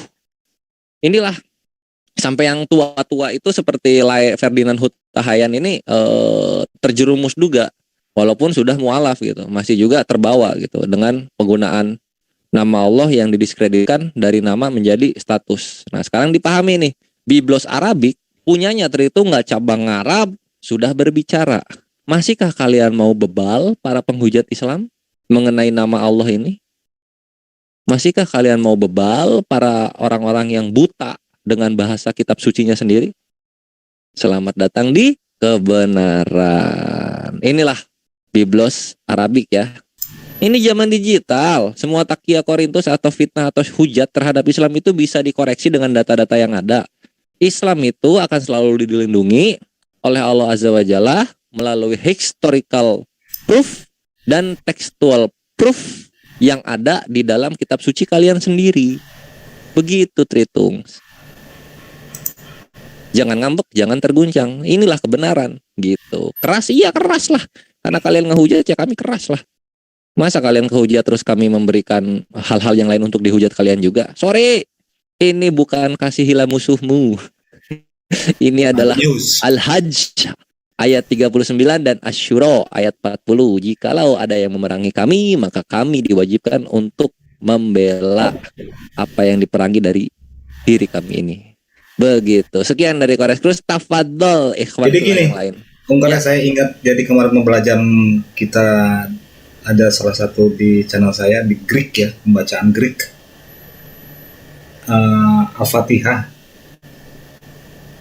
Al-Fatihah dengan huruf Greek atau bacaan Greek atau ya bacaan Greek ya atau Yunani. Di situ kata Allah ya tetap Allah. Misalkan Bismillahirrahmanirrahim, kata Allahnya masih ada Allah. Sin, mim, alif, lam, ha, masih tetap begitu. Kan begitu ya tulisan Arabnya ya. Nah tulisan Greeknya apa lupa saya. Cuman kata Allahnya Allah dibacanya. Tidak menjadi Bapa, menjadi Roh Kudus atau apa, masih Bapa. Itu Yunani. Al-Fatihah diyunanikan, bahasa Yunani. Masih tetap kata Allah ya Allah. Itu Om Kores, monggo dilanjut. Cakep Papi Yans, thank you ya penambahannya. Nah ini nih supaya paham aja Tritung penghujat itu gitu. Mereka mau udah blunder membela sesuatu yang tidak seiman dengan mereka. Sekarang mereka menggunakan bahasa-bahasa dan terminologi Muslim yang mereka buta definisinya apa. Lalu sekarang mereka juga mukanya badak, muka badak. Kenapa nggak menggunakan bahasa Yunani saja kalian itu? Kalau kalian bilang teosku dan teosmu kan udah kelar perkara gitu. Oh iya. Yang dari Yunani kami hargai, ya kami yang menggunakan bahasa Arab sebagai original teks kami, kalian hargai kan kelar. Ini kok ngikut-ngikut menggunakan bahasa Arab.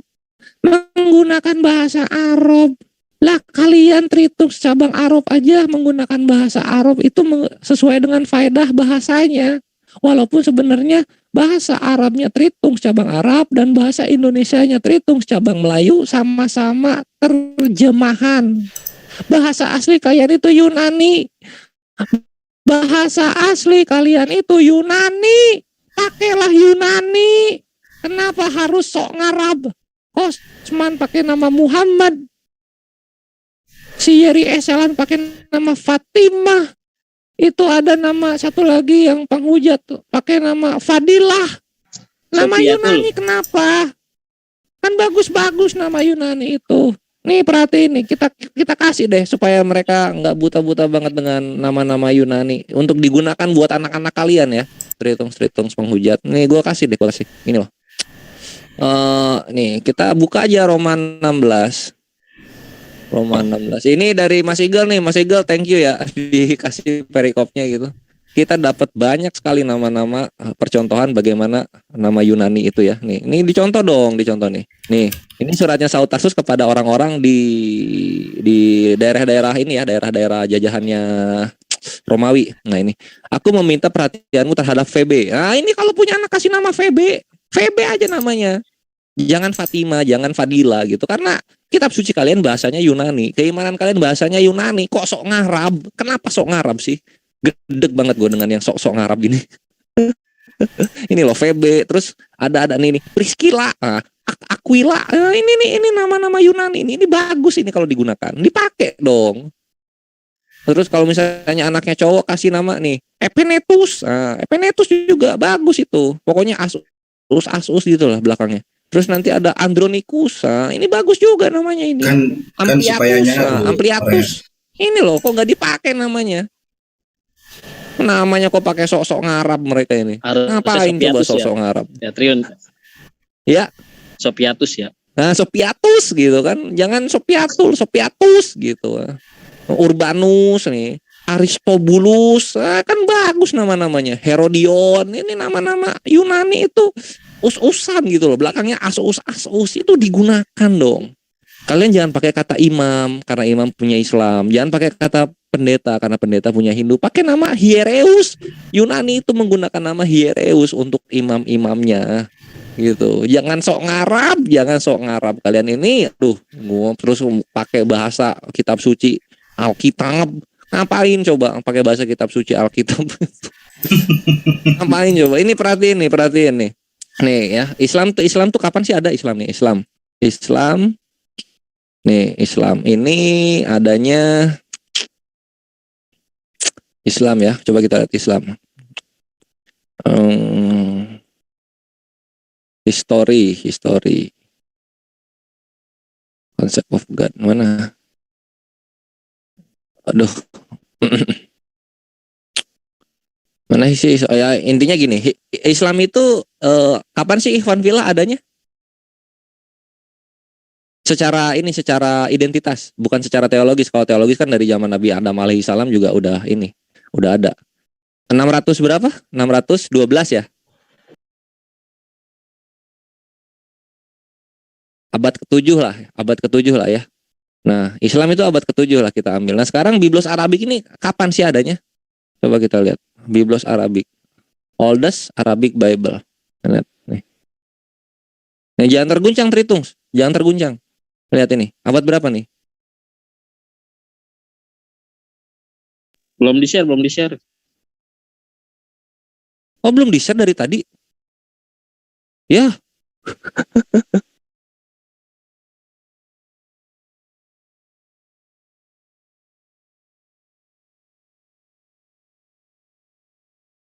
Kita ulang dulu deh berarti ke sini ya.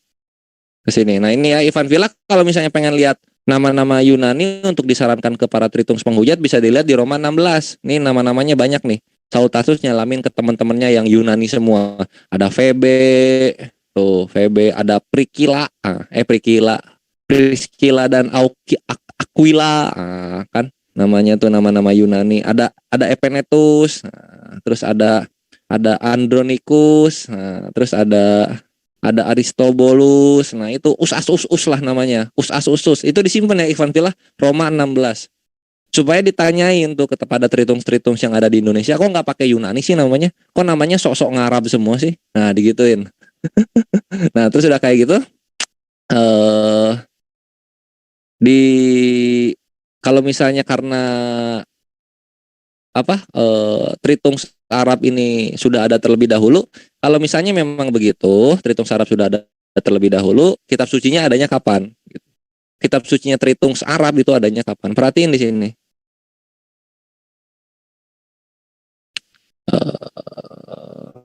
Nah ini ya, oldest Arabic Bible or New Testament in existence was discovered in 19th century atau abad 19 at Saint Catherine Monastery di perpustakaannya Santo Catarina. Catarina juga Yunani itu. Nah, the manuscript called Mount Sinai Arabic Codex 150 words. Nah, terus was created in, nah ini jangan terguncang terhitung. Was created in at Domini 800 and 67. Jadi tahun 867 Islam adanya abad ke-7 lah, kalian ini Biblos Arabiknya baru ada di abad ke-9. Jadi jangan sok-sok bilang kita yang ngopi Biblos lah, Biblos Arabik baru ada abad 9. Jedor, meledak nggak kalian terhitung? Udahlah, ini zaman digital, banjir mualaf. Kenapa? Karena semua fakta mendukung kebenaran Islam. Kok bisa begitu? Lah iya, ini Biblos Arabik aja adanya abad 9. Kita udah ada dari abad 7. Ini yang kitab sucinya datang abad 9. Kok ngatur-ngatur yang sudah ada di abad ke-7? Kok sok ngatur kalian terhitung? Hah? Udah masuk ngatur, sok ngarab lagi. Seakan-akan Yesus kalian itu orang Arab.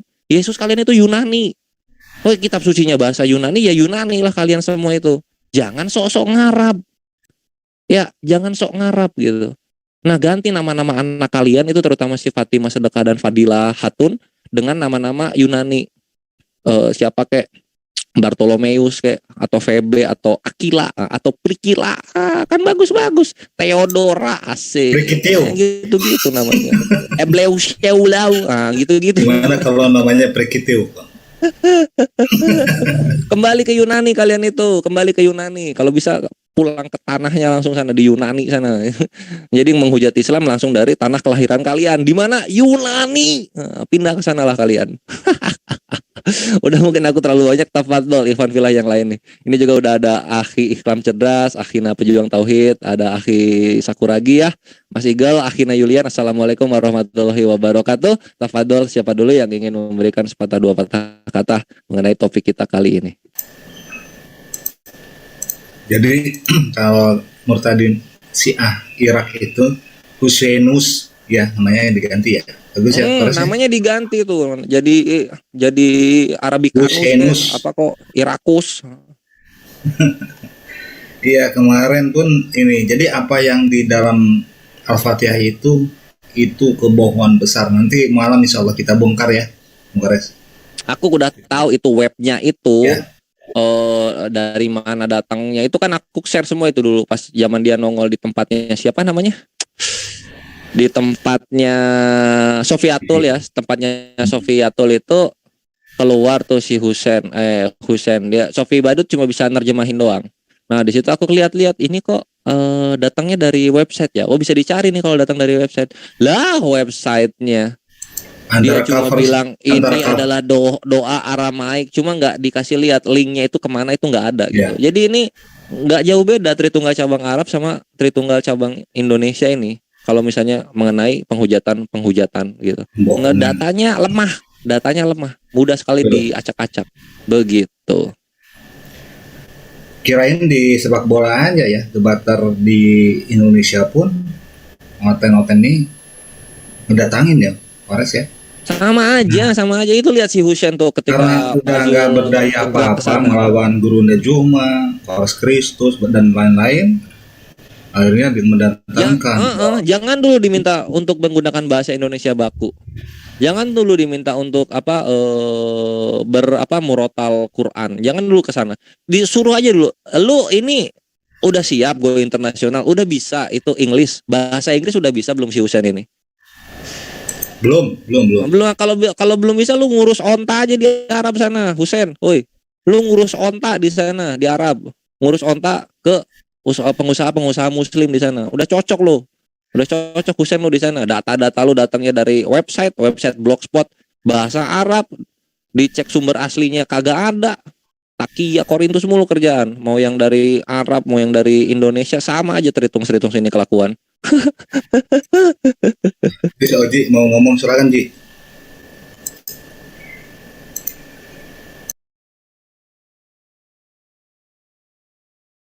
Mana Oji ini Oji?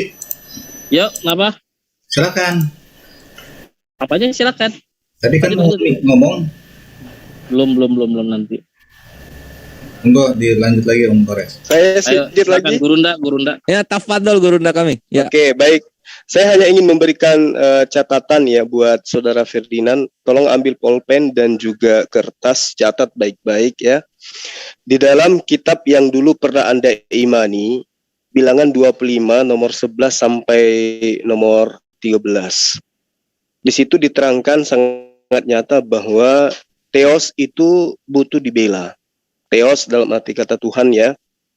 Nah, sebab itu katakanlah sesungguhnya aku berikan kepadanya perjanjian keselamatan yang datang daripadaku untuk menjadi perjanjian mengenai keimanan selama-lamanya bagi dia dan bagi keturunannya. Karena dia telah begitu giat membela Allahnya dan telah mengadakan perdamaian bagi orang-orang Israel. Oke, jadi Allah menyelamatkan, memberikan keselamatan karena orang tersebut begitu giat membela Tuhannya. Jadi Tuhan dibela di situ. Kemudian di dalam Hakim-Hakim 5 nomor 23, di situ juga diterangkan ya, sekalian dicatat ya. Kutukilah kota Merosi ya, firman malaikat Tuhan, kutukilah habis-habisan penduduknya karena mereka tidak datang membantu Tuhan. Jadi membantu Tuhan sebagai pahlawan.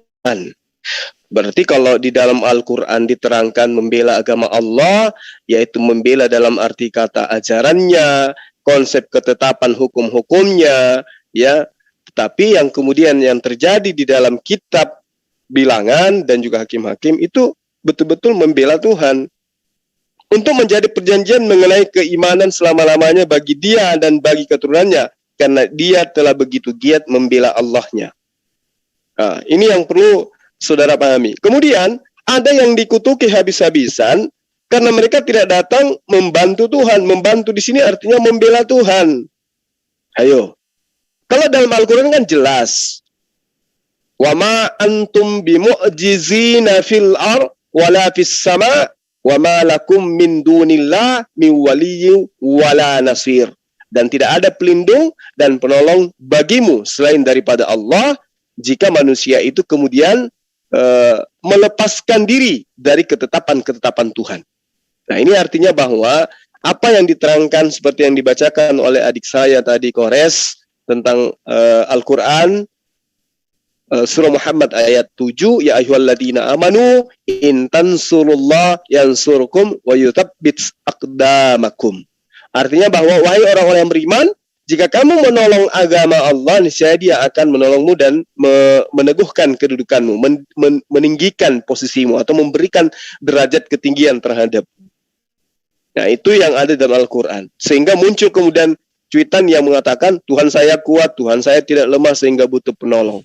Nah, itu sebenarnya sangat memalukan dan sangat menampar tetangga kita di seberang, karena ya sesuai data dan sesuai fakta, Tuhannya butuh ditolong. Nah, satu lagi buat saudara Ferdinand. Sebagai orang intelektual, saya ingin tanya kepada Anda, dan tolong kalau perlu nanti telepon ke saya ya. Nomor saya kan mungkin Anda bisa dapatkan di teman-teman Anda ya. Saya ingin tahu dari Anda gitu loh. Latar belakang diadakannya Konsili Nikia tahun 325 itu apa sih sebenarnya? Latar belakangnya. Siapa yang dibela di situ? Ayo, ada muktamar, ada konsili, ada pertemuan bapak-bapak gereja. Itu untuk menolong siapa itu? Untuk membicarakan tentang apa? Pembelaan kepada siapa? Ini Anda harus tahu loh itu ya. Terlepas Anda itu mualaf, tapi harus Anda itu dibekali dengan ilmu. Jangan malu-maluin. Ada konsili yang dilakukan untuk membela Tuhan. Yang tadinya hanya utusan, hanya penyampai firman, harus dibela supaya posisinya naik pangkat menjadi Tuhan. Ya, Saudara Ferdinand ya, kamu banyak belajar lah. Banyak belajar, kalau Anda sudah mu'alaf, pelajari Al-Quran, pelajari tafsirnya, pelajari nahwu sarafnya, pelajari i'rabnya, pelajari balaganya. Kalau perlu ya belajarlah untuk menjadi seorang qari. Suara Anda bagus kedengarannya. Coba jadi qari itu Anda. Oke, saya kira begitu Saudara Ferdinand dan saudara-saudara yang lain yang sekarang itu kayak apa ya? Ya kayak memukul air yang percikannya lari ke wajah sendiri gitu loh. Dengan pernyataan si Ferdinand ini, mereka, wah hebat, Ferdinand luar biasa. Padahal apa? Ketampar dengan kitab yang kalian rampok dari Bani Israel. Tuhan kalian butuh dibela. Kalau tidak dibela, dia menghukum, dia memaki, dia mengutuki orang habis-habisan. Kalau tidak dibela. Datanya, Hakim-Hakim 5, nomor 23. Bilangan 25, nomor 11 sampai nomor 13. Ya itu data ya. Silakan Anda baca. Kalau kami tadi sudah berulang mengucapkan, membacakan ya ayyuhalladzina amanu. Yang disuruh di sini adalah orang-orang beriman. Apa itu orang beriman? Orang yang melaksanakan perintah-perintah Allah. Berarti orang yang melaksanakan ketetapan-ketetapan Allah. Maka Yesus katakan, "Mengapa kau katakan aku baik? Tidak ada yang baik, hanya satu yang baik, yaitu Allah." Apa itu? Jika kamu ingin memperoleh hidup yang kekal, kata Yesus, taatilah hukum-hukumnya Allah. Nah sekarang Anda menjadi mu'alaf. Kenapa Anda menjadi mu'alaf? Karena otak Anda berfungsi. Loh kok bisa begitu? Kok otak jadi ukuran? Oh iya, orang yang mu'alaf itu pasti otaknya berfungsi. Kok bisa gitu? Lah iya, Yesus itu datang untuk apa? Untuk mengajarkan dirinya utusan Tuhan atau mengajarkan dirinya Tuhan? Jawab dengan jujur. Ayo. Ayo. Iya, Yesus datang mengajarkan dirinya untuk diimani sebagai utusan Tuhan. Oh tidak dong, dia bisa membangkitkan orang. Tunggu dulu. Kalau Yesus itu membangkitkan orang mati, dia dalam keadaan hidup. Sehingga dia berdoa. Ya Bapakku di surga, banyak orang berdiri di sini, ingin menyaksikan. Nah, lalu kemudian, Lazarus, bangkitlah. Bangkit Lazarus, berkat siapa? Berkat kemuliaan yang Tuhan berikan kepada Yesus, berupa mujizat. Nah, yang lebih hebat yang perlu saudara pahami, apa yang tertuang di dalam kitabnya Bani Israel. Apa itu? Ada tulang yang sudah ribuan ratusan tahun menjadi mayat, tinggal tulang belulang, tidak berdoa kepada Tuhan, mampu menghidupkan orang mati. Ah, yang benar. Serius. Di mana diterangkan itu? 2 Raja-Raja 13:21. Apa yang tertulis di situ? Pada suatu kali orang sedang menguburkan mayat. Ketika mereka melihat gerombolan datang, dibuangnya mayat itu ke dalam liang kubur Elisa. Oh. Lalu kemudian demi mayat itu, karena mayat itu terkena kepada tulang-tulang Elisa, maka mayat itu hidup dan bangun berdiri. Oh, hebat kali. Elisa tidak hidup, tinggal tulang, tapi tulangnya mampu membangkitkan orang mati. Oh, coy, kalau Anda mencari sosok sembahan yang lebih hebat, sembahlah itu tulangnya Elisa. Elisa tinggal tulang, mampu menghidupkan orang mati. Lah Yesus, aduh, sudahlah kawan, ya. Jadi jangan Anda mencoba untuk kemudian mencari popularitas dengan membawa-bawa agama. Tinggalkan nama Allah kalau Anda belum paham apa itu Allah.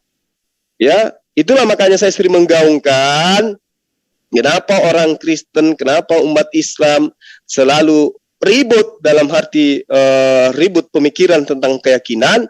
Karena kalian selalu tampil ke Islam-Islaman. Coba si Ferdinand ini tulisnya Theos. Ada enggak orang yang protes? Kira-kira. Kalau yang ditulis di situ Theos. Enggak akan atau, ada Gurunda. iya.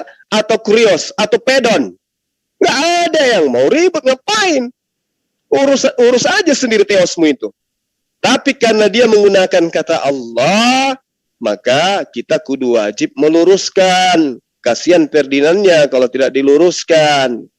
Udah kumisnya tipis, rambutnya tipis, ilmunya tipis, imannya tipis. Kudu wajib ditebalin supaya ngerti Gitu loh. Saya kira begitu sahabat-sahabat sekalian dari saya, sekedar memberikan edukasi supaya saya lebih paham secara pribadi bahwa Tuhan di dalam kitab terdahulu itu memang betul-betul fakta, butuh dibela, butuh ditolong, butuh dibantu. Bahkan yang terakhir-terakhir ini, Tuhan itu kudu wajib dikasihi.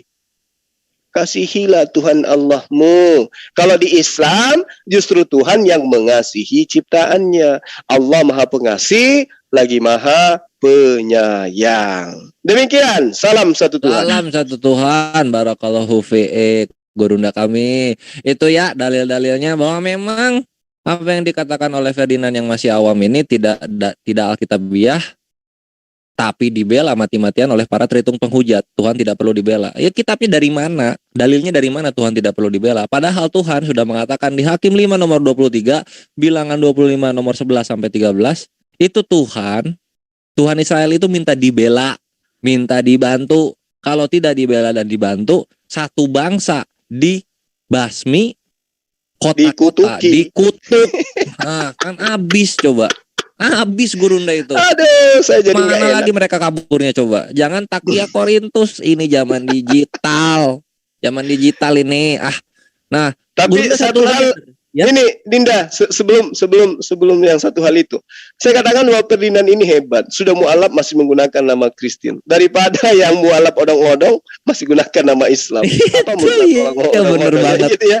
Lucu ya. Iya. Oke, lanjut. Ferdinand masih menggunakan nama aslinya Ferdinand gitu, berbangga dengan nama yang datang nama dari ini Romawi dan ada Yunani nih. ini. Ya, Tambahin di Ayub itu, di Ayub 13 itu. Ayub 13 nomor 8. oh ayat sih, nomor. Iya nomor. Ini Coba diulang apa tadi? Ayub. Ya Ayub. Ya, Ayub 13 terus? nomor 8. Nah, gitu kan bagus. Harus dibiasakan ya para mujahidin Ghazwul Fikr ini dari apa? Ide berliliannya Guru Nazuma harus dibedakan. Al-Qur'an ayat, Biblos nomor. Harus iya. dibedakan. Nah ini. Coba bisnya Apakah- yang terbitan 1985 tuh lucu memang, itu menggelikan kali loh. Bolehkah yang kamu memihak Allah dan membelanya sebagai pengacara? Astagfirullahaladzim. Aduh, parah banget loh. Pengacara. Ayo kawan-kawan, mari kita tepuk tangan untuk Tuhan. Coba buka Kores bisnya, Kores supaya Ini dah bisnya ini nih. Ini bis. Ini bis nih. Nah, itu coba saya gede dulu sebentar. Bolehkah kamu memihak Allah dan membelanya sebagai pengacara pret? GGWP gitu. Parah nggak? Parah nggak? Aduh, Bayangin, jadi yang pengacara. namanya ada pengacara berarti orang ini udah terdakwa gitu. Tuhannya ini udah terdakwa. Sedang diadili. Aduh, Tuhan. kasihan. Aduh, innalillahi. Naudzubillah bisa kayak begini ya. GG gitu ayat. GGWP serius. Ini aku juga mau sharing ini, ada di sini loh. Tidak perlu di Waalaikumsalam warahmatullahi wabarakatuh. Aduh, mana tadi hilang? Ada di raja-raja itu Gurunda dan asatid filah lainnya. Sebentar ya. Ini aku kok hilang ini. Mana? Oh ini dia. Oh, 1 Raja 21:10 nih. 1 Raja 21:10. Nah di sini. Woi, kok banyak? Nah, ini. Suruh jugalah 2 orang Dursila duduk menghadapinya dan mereka harus naik saksi terhadap dia dengan mengatakan engkau telah mengutuk Allah dan Raja. Sesudah itu bawalah dia keluar, lemparilah dia dengan batu sampai mati. Lah katanya nggak perlu dibela. Ada yang mengutuki langsung dimatiin ini. Langsung dimatiin ini di perjanjian lama. Takia Korintus mulu kerjaannya sih. Antara Takia Korintus atau memang buta biblos mereka ini. Ini loh. Dilempari dengan batu sampai mati loh. Siapa yang dilempari batu sampai mati? Yang mengutuk Allah dan Raja. Macam-macam aja kerjaannya. Tidak perlu dibela, tidak perlu dibela. Takia. Ya, ini nih 1 Raja-Raja 21 nomor 10. Di Keluaran juga ada tuh di Keluaran. Keluaran juga yang mengutuk Allah itu mesti dimatiin itu. Itu. Penista. 28. Mengutuk atau penista itu. Nah, itu kan maksudnya bukan mengutuknya. Hukuman ini apa coba? Hukuman ini adalah untuk pembelaan kemahasucian Allah. Betul. Loh, hukumannya ini yang serupa, yang berupa pembelaan. Makanya berpikir kalian itu. Jadi kalau ada yang menistakan agama atau Allah, berarti dia harus Kan dimatiin, pakai batu lagi matinya. Nah, masih mending. Coba kalau ini diterapkan. Ayo. Coba diterapkan ini. Aduh. Habis sisa 0,1% itu terhitung itu. Nah, karena udah terkikis, makanya dia impor dari Irak walaupun botol. Lanjut. Iya, walaupun nggak bisa bahasa Inggris gitu. Walaupun di sana ngurus onta di sana. Onta-ontanya pengusaha muslim. Syukur. Ya, Ikhwan Fillah, tafadhol silakan. Sebelum ini aku closing ke kemana? Ke update mengenai pembangunan infrastruktur untuk kristologi bagi generasi-generasi terdepan. Tafadhol silakan closing statement dari masing-masing yang mau closing statement. Aku ngomong lah, baru gak masuk lu nak tutup. Bang Hen Bacai, Batosai kami baru gabung. Oke, tafadhol. Yang banyak, ya. Untuk kawan-kawan semua, assalamualaikum warahmatullahi wabarakatuh. Untuk Waalaikumsalam. jihadis untuk kita di sini ini kan, di room ini atau di kawan-kawan di bawah di live chat ya semua ya. Assalamualaikum warahmatullahi wabarakatuh. Makanya aku sampaikan orten nih kan. 98% itu hanya orang-orang bodoh yang berkeyakinan. Maka aku selalu mengatakan domba-domba baru tak keledai ini, dia kalau ngomong tuh, ya kan, mulut sama otaknya nambah connect dulu, itu tidak dikonekkan dia dulu. Akhirnya kan macam orang niup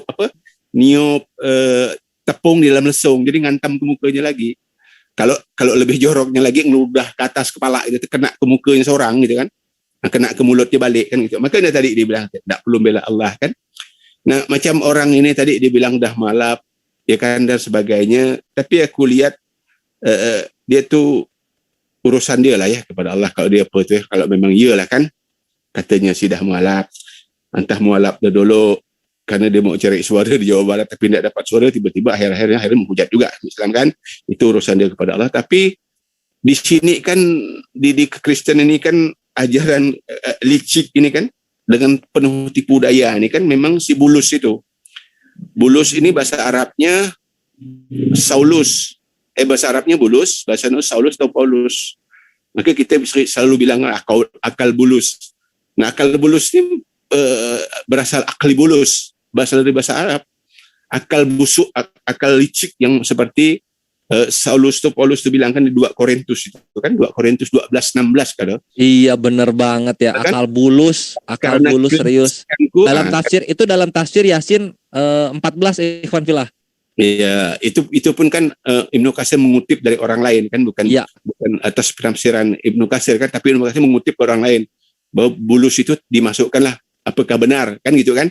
Ini kan hanya penafsiran kan gitu kan. Nah, maka dibilang bulus, akal licik gitu kan. Nah, jadi memang legalitasnya ada di Bible itu sendiri kan. Karena kelicikanku aku jerat kalian dengan tipu daya, dia bilang kan gitu. Nah, apakah dia akan menerapkan ini kalau orang-orang ini tadi yang kata dia tidak perlu bela Allah, dia bilang kan. Nah, sementara di Bible dia sendiri, itulah tadi saya bilang orang-orang bodoh yang berkeyakinan. Jadi dia meyakini tapi dia tidak pernah baca di Bible sendiri gitu kan. Bahwa memang di Bible itu sadis benar orang Yahudi itu, kalau orang menghujat Allah tuh memang hukum mati. Dan hukum itu sama hukum para nabi ini. Di Islam juga gitu. Orang yang hina Allah memang dirjam harus sampai mati. Karena orang ini lebih biadab dari binatang ternak gitu kan. Binatang ternak tidak seperti itu, karena dia manusia ini kan harusnya sadar bahwa diciptakan Allah, dihidupkan Allah, diberi Allah di dunia ini semuanya gratis gitu ya. Nah, tinggal dia berusaha. Tapi dengan begitu kan memang hukumnya gitu. Nah, tapi orten yang saya bilang tadi itu 98 tuh bahlul dungu, orang-orang bodoh yang berkeyakinan tadi, dia tidak sadar. Tapi itulah tadi. Jadi sangkut lagi ini ke siapa yang kata yang impor dari Irak. Saya tidak yakin Irak itu dia itu murtad, tuh saya tidak yakin. Yang saya yakin dia itu majusi. Irak itu kan dulu kan kerajaan besarnya Persia. Sekian ribu tahun eksis, begitu masuknya Islam, ya kan? 1 dekade zaman Umar bin Khattab, kerajaan Persia itu jadi debu gitu, tidak ada lagi sedikit pun. Cuman sekarang mereka menghidupkan di Iran. Dulu Irak itu sama tuh, Persia namanya dulu, ya kan? Jadi datuk moyang dia tu pecundang, di Islam ni pecundang kan itu. Mungkin si nama Hussein ini bapak moyangnya Majusi, pura-pura jadi di Islam itu. Tapi saya tidak yakin dia tu Islam. Karena kekecewaan tadi sama begoder Kristen jahanam yang ada di Indonesia ini juga udah kehabisan akal, ya kan, berdiskusi yang mereka tidak ada sama sekali literasinya, sikit sekali anak tu mereka referensi mereka sedikit sekali. Dan 99% mereka tidak ngerti bahasa asli mereka, bahasa Aramik mereka tidak tahu, bahasa Ibrani mereka tidak tahu, bahasa Yunani mereka tidak tahu. Hanya ngotot dengan terjemahan tahun 2000 atau tahun 2001. Itu saja modalnya kan. Nah, maka mereka mau impor tadi orang tadi pecundang itu juga, gitulah, pecundang itu juga yang dari Irak. Itu bukan mualaf, itu memang kafir dari lahir. Karena pandai berbahasa Arab tadi dibilangnya, wah, lalu Islam itu. Inilah tadi salah satu lemahnya akal mereka tadi, domba berotak keledai itu tadi, gitu kan. Nah, masih banyak sebenarnya hal-hal yang memang mereka sudah putus asa sama sekali untuk berdialog, untuk berdebat dengan kita, gitu kan. Mereka hanya modal congor, modal asumsi, gitu kan, tidak mampu berhujah dan sebagainya. Nah, kita balik dengan apa-apa yang ada di mereka kelabakan, ya kan. Mungkin tu je sementara, sebenarnya masih banyak nih. Mungkin kawan-kawan kita lanjut. Aku standby gini. Siap, Abang Batosai kami. Itulah ya, aduh, karena kurang berotak ini kalau menurut Bang Bancai, sehingga ya mereka bisa sampai kemana-mana gitu kalau ngehujat di menjijikan, memalukan memang. Lanjut, siapa lagi nih untuk closing statement kita? Gini ya, closing statement sebentar lagi. Berarti di pihak yang lain itu harus merubah kata Allah itu harus dirubah. Soalnya ada beberapa mengandung persepsi yang berbeda dari pihak Kristen maupun Islam. Sedangkan di pihak Kristen itu hanya diberikan pada gelar. Kalau di Islam kan berarti nama proper name. Nah, makanya di pihak yang lain itu harus dirubah biar nggak salah persepsi. Di dalam KBBI pun nama Allah itu adalah nama Sang Pencipta dalam bahasa Arab. Ya, dilihat di KBBI kita menggunakan bahasa Indonesia yang benar dan baik, itu kita mengandungkan di KBBI. Makanya di pihak LAI itu nggak sesuai dengan KBBI, harusnya itu ada direvisi lagi di tahun 2022, di tahun ini ya. Insya Allah dari pihak LAI akan segera merevisi biblosnya mereka biar tidak ada salah persepsi lagi di kalangan masyarakat. Begitu aja sih. Dilanjut. Siap. Lanjut, Triun. Thank you. Ya, udah masuk LAI ya, udah masuk KBBI juga ya, kata Allah, dan ini adalah Tuhannya umat muslim, Sang Maha Pencipta gitu. Jadi tolong dihargai KBBI, tolong dihargai biblosnya Tritunggal Cabang Arab, dan tolong dihargai penempatan nama Allah itu yang benar bagaimana, begitu. Ada lagi yang lain mungkin? Akhians? Ya, Akhians of Gurunda Zuma. Saya dikit dulu ya, Pres. Oh ya udah, atau Bang Juma nanti mungkin penutup lebih ini. Jadi Iwan Filah yang dirahmati Allah, Muslim harus cerdas, harus bisa bela-belain ngebanding-bandingin, dalam artian fakta dan kenyataan tuh harus bisa dipisahkan. Itu yang pertama. Yang kedua, walaupun Ferdinand dia mau mualaf, mau Kristiani, yang pasti LAI harus merubah. Kenapa? Ini bukan ini, karena lihatlah yang lebih besar. Kalau memang ada kata Allah di dalam tulisan asli, tulisan bawaan Bible-nya sendiri, keaslian di Yunani maupun Hebrew maupun Aram, monggo digunakan. Kalaupun dipakai, jadikanlah betul-betul maknanya generik, bukan generic name, proper name. Itu aja sebenarnya. Karena supaya apa? Tidak saling menghujat. Ini yang terkecil. Ajaran, bukan soal agamanya, ajaran. Jadi sesuatu di dalam undang-undang tafsir. Nah, Sopiatul seringkali membawa data, tapi datanya salah. Contoh, Saya buka statistik, membacakan statistik. Dia baca biologi. Kan jauh ya, data biologi dan data statistik beda. Begitu Om Kores. Jadi harus cerdas lah menjadi oten. Kalau cerdas jadi oten ya mualaf semua. Dan alhamdulillah 25 Desember adalah Hari Mualaf Internasional. Terima kasih. Lanjut. Siap, selamat Hari Mu'alaf Dunia untuk tahun lalu. Kita akan menyongsong Hari Mu'alaf Dunia di tahun saat ini. Mari kita persiapkan event-event terbaik kita di tanggal tersebut. Aduh, nggak sabar ini. Pengen cepet-cepet Desember. Gurunda kami, tafadhol, closing statementnya. Aku jak dulu. Soalnya Iya. aku ni udah ajan Yo. asar kan, dah masuk asar Oh. dulu kan. Jadi gini ya. Tapi sebelumnya ni aku nak bertanya, aku ni dah lama ndak dengar calon mak mertua aku tu, Ibu Yosi yang di Amerika tu, pernah ndak kita dengar dia lagi ni? Kok dah lama aku tak dengar? Ada, selalu ada kok. Oh gitu. Mungkin Iya. aku jak yang ndak ada ya. Kurang sering main ke JCC ini abang kami ini. Jam berapa dia jadual JCC pagi kan? Biasanya. Ada terus, standby terus itu. Tinggal tanya Bunda Josi. Oh gitu. Ada nggak? Lagi standby nggak? Nanti kalau misalnya dia lagi nggak sibuk, jawab gitu loh. Oh iyalah. Karena aku dah lama tak dengar dia. Calon mak mertua. Iya. Kita yang bujang-bujang ni nanya pun takut, kan? Nawarkan dia mana gak dia mau nawarkan tak ke mana gak nak tahu kan? Nawarkan diterima apa kita ni diam-diam. Betul tak Bung Jumat? Apa diam-diam kita nawarkan diri je belum tentu diterima. Apa diam-diam kan tu. Iya makanya gerak cepet aja. Abangku, gerak cepet aja. Diterima kok main baca diterima itu. Diterima. Ntar aku salamin nanti. Okey, ya kan kita kan di Islam ni kan dah diingatkan kok tuntutlah ilmu tu dalam buayan sampai ke liang lahat kan. Oh, jadi memang orang pintar gitu, pintar. Ndak kayak oten tu bengal tu. Tak bengal. Okey, aku pamit ya untuk kawan-kawan ni. Maaf ya. Assalamualaikum warahmatullahi wabarakatuh. Dah masuk dah ajan asar pada aku dia. Yuk aku pamit ni. Yuk terus kita para jihadin mujahid ini. Ayo lanjut. Assalamualaikum warahmatullahi wabarakatuh. Kali lagi.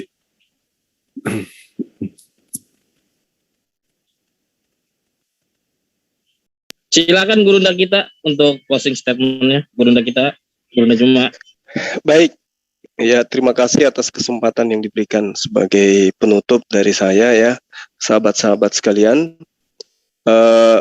Al-Quran Karim seperti yang kita ketahui yang kemudian dijadikan sebagai bahan olok-olokan ya, dari saya katakan olok-olokan ini karena dia membawa nama Allah, kemudian dia katakan Allahnya tidak butuh penolong.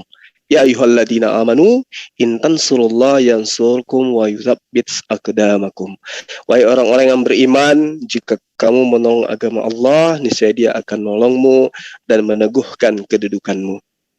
Jadi itu sudah final ya, bahwa menolong agama Allah artinya menjalankan syariat agama itu dengan konsisten, kemudian mengajarkan kepada orang lain. Maka kemudian Rasulullah Muhammad SAW meneguhkan khairukum man ta'allamal Qur'an wa 'allamahu. Jadi siapa yang kemudian mempelajari Quran, mentadaburi Quran, mengamalkan Al-Quran, kemudian mengajarkan kepada orang lain, maka orang tersebut adalah orang yang paling baik di antara orang yang ada di atas muka bumi. Ya ayyuhalladzina amanu in tansurullah yansurkum wa yutsabbit aqdamakum.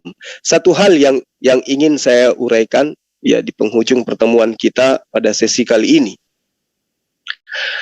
Kalau ke depannya akan banyak orang-orang yang mengatakan hal yang sama, maka tujuan daripada pernyataan orang-orang ini itu kalau kita telusuri lebih mendalam ya, dengan adanya niatan dan juga adanya misi, tidak lain dan tidak bukan adalah berujung kepada keadaan di mana mereka itu ingin menjadikan kenyataan di dalam kehidupan umat Islam agar umat Islam itu meninggalkan ajaran agama Islamnya dan menjauhkan diri dari Tuhan pencipta alam semesta. Dengan kata lain, pernyataan-pernyataan seperti ini itu adalah salah satu cara untuk melemahkan kebangkitan umat Islam di negara ini. Itu tolong dicatat ya. Kenapa saya katakan demikian? Karena kita umat Islam itu ya dituntut untuk kemudian aktif berperan serta di dalam mendakwakan kebenaran ajaran agama Islam, siapapun dia. Jadi umat Islam itu memang harus ya syiar, harus menyampaikan. Nah, inilah penyampaian inilah yang kemudian disebut dengan menolong agama Allah.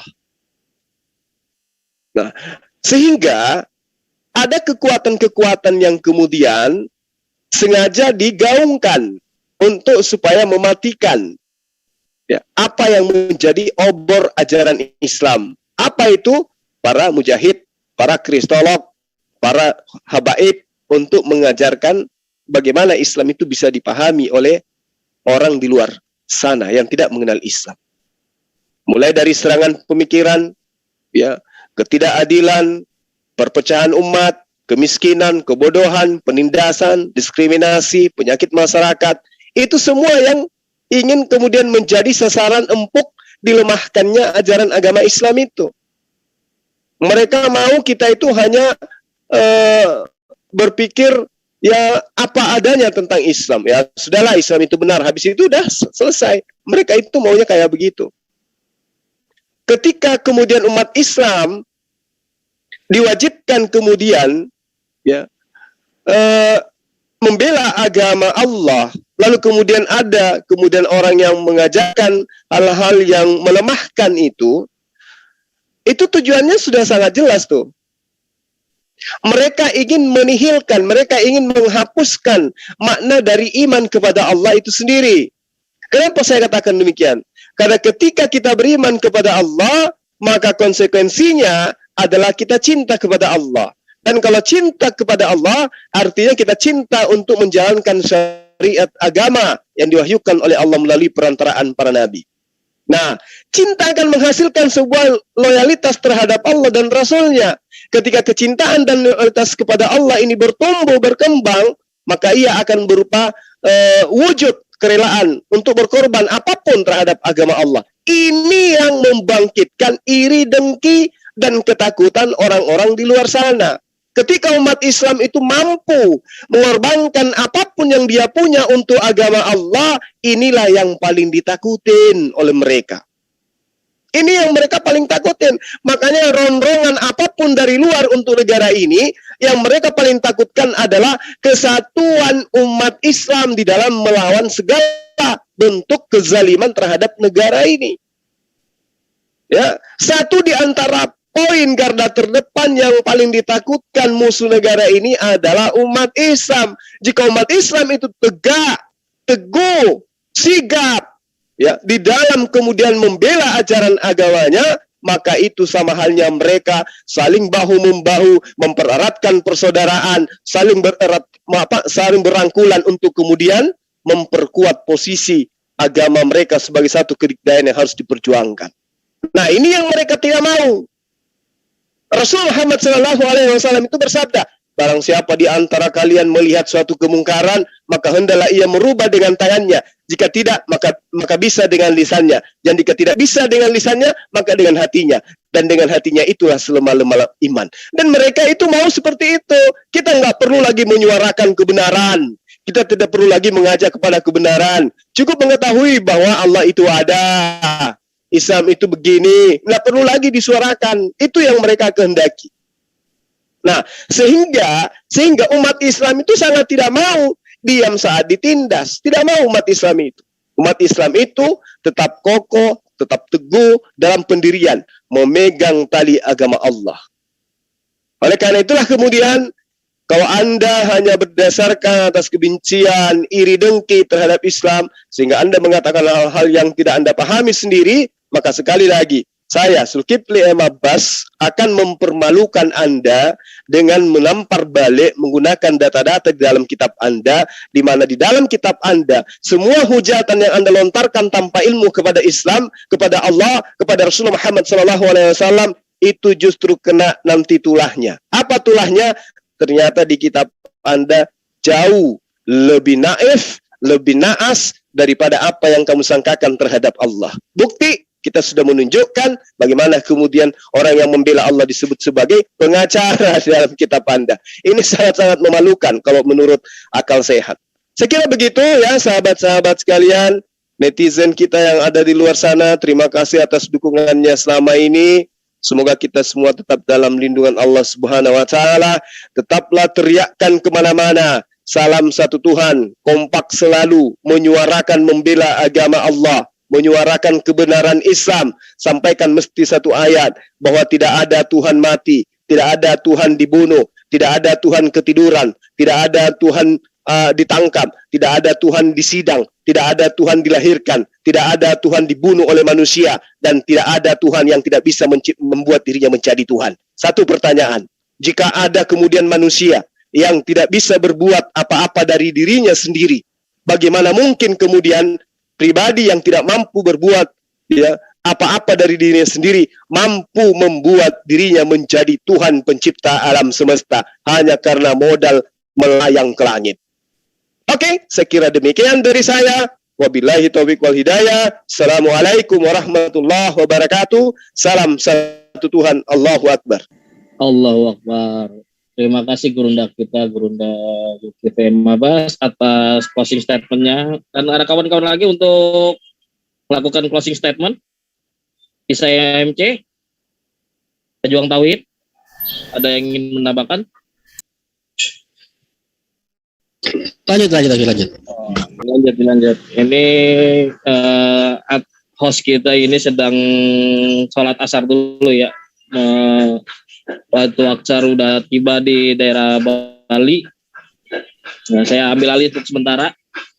Sebelum itu kita akan melakukan ini ya, donasi untuk masjid JCC yang ada di Blora. Ini udah tahap sampai 75% atau 80%. Dan insya Allah Jumat depan di sana sudah mengadakan sholat Jumat berjamaah. Insya Allah dilakukan Jumat depan, langsung dipimpin oleh Ustadz kita, Ustadz Sugi Kristologi. Sudah dilakukan. Oh sudah. Silakan Bang informasinya Bang, biar akurat aja. Udah lanjut. Udah cuma itu aja. Jumat sudah dipergunakan Jumat kemarin.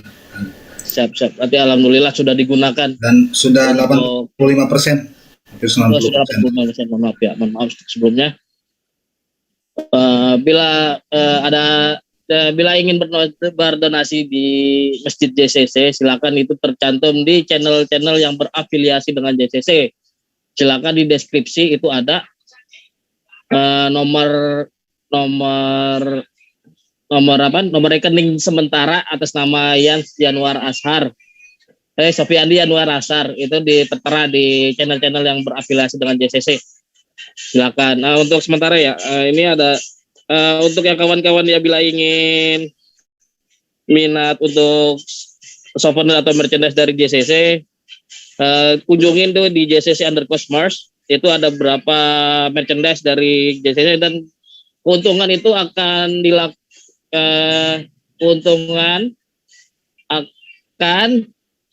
kita akan pergunakan untuk kegiatan di JCC, mau itu offline atau online. Itu beberapa ada merchandise-nya, dikunjungin aja di TikTok kita dan di Instagram kita. Untuk yang berminat aja, itu ada nomor saya sebagai pelaku yang diamanatkan oleh Amir kita, Pak Jul, untuk mengelola merchandise ini. Ada lagi Bang Yan, silakan. Kalau ada mau tambahan lagi. Bang Yan? Ada lagi sebelum kita tutup ini? Sudah cukup, Ji. Lanjut aja. Tutup aja, Ji. Abang Triun sudah selesai? Ya, sip. Thank you waktunya. Siapa tadi? Faru Roji. Thank you ya udah ini diinfokan mengenai pembangunan Masjid Mujahidin. Ivan Villa tafadol untuk kontribusi rezekinya, karena tentunya tanpa Ivan Villa sekalian menyisihkan sedikit rezekinya, tidak mungkin terjadi masjid berdiri di pelosok Blora sana, yang dimana masjid tersebut sudah dinanti-nantikan selama 60 tahun oleh warga di sana. Ini perdana baru ada masjid di situ, begitu ikhwan fillah sekalian. Jadi jazakumullah khairan katsiran bil jannah untuk semua yang telah menyumbangkan rezeki dan doanya sehingga bisa terwujud apa yang diimpikan oleh saudara-saudara kita di sana. Dan juga kami masih membuka ini ya, membuka donasi tersebut, insya Allah sebulan 2 bulan ini rampung insya Allah gitu. Nanti penutupannya seluruh keanggotaan JCC akan ke sana untuk penyerahan serah terima surat tanah atau semacamnya itu terhadap warga di sana, sehingga lunas sudah amanah kami. Tafadhol, rekening tertera di seluruh channel-channel yang terafiliasi dengan JCC, dan yang ingin melalui deskripsi yang ada di Translate Command Center, tafadhol. Nanti tinggal konfirmasi aja ke nomor yang sudah tertera. Lalu kemudian tidak lupa juga, tidak hanya Masjid Sojahidin, tentunya juga ada Masjid Nur Maulida di Makassar, Ikhwan Fillah. Bayangkan, mulai berdiri benteng-benteng kokoh untuk generasi kita berikutnya. Gurunda ingin ini, Gurunda Silakan, Gurunda. Menyampaikan mungkin? Sudah, Adinda, sudah. Mereka teman-teman netizen udah paham kok tentang gitu ya, sip. pembangunan masjid kita gitu. Yang terpenting kemudian yang harus lebih diutamakan adalah masjid kita yang ada di Blora ini dulu. Gitu, harus dituntaskan lebih dulu. Habis itu kemudian masjid-masjid yang kita jadikan sebagai tempat nantinya sebagai ruang dakwah untuk para kristolog. Saya kira begitu, Adinda. Ya, kita fokus kepada Blora. Teman-teman netizen, mohon bantuannya supaya apa yang menjadi cita-cita luhur kita ini kemudian bisa terrealisasi dalam waktu dekat. Masjid kita sudah bisa dijadikan satu kebanggaan ya, bahwa di tempat yang tadinya sudah 60 tahun tidak pernah didirikan sebuah rumah ibadah ya. Itu alhamdulillah sekarang kita sudah ada, dan insya Allah dalam waktu dekat ini sudah bisa Jumatan bersama ya. Sudah Gurunda dilakukan Jumat kemarin. Iya, alhamdulillah, masya Allah. Ini adalah satu karya yang menjadi goresan tangan teman-teman ZCC dan juga netizen yang dicintai oleh Allah.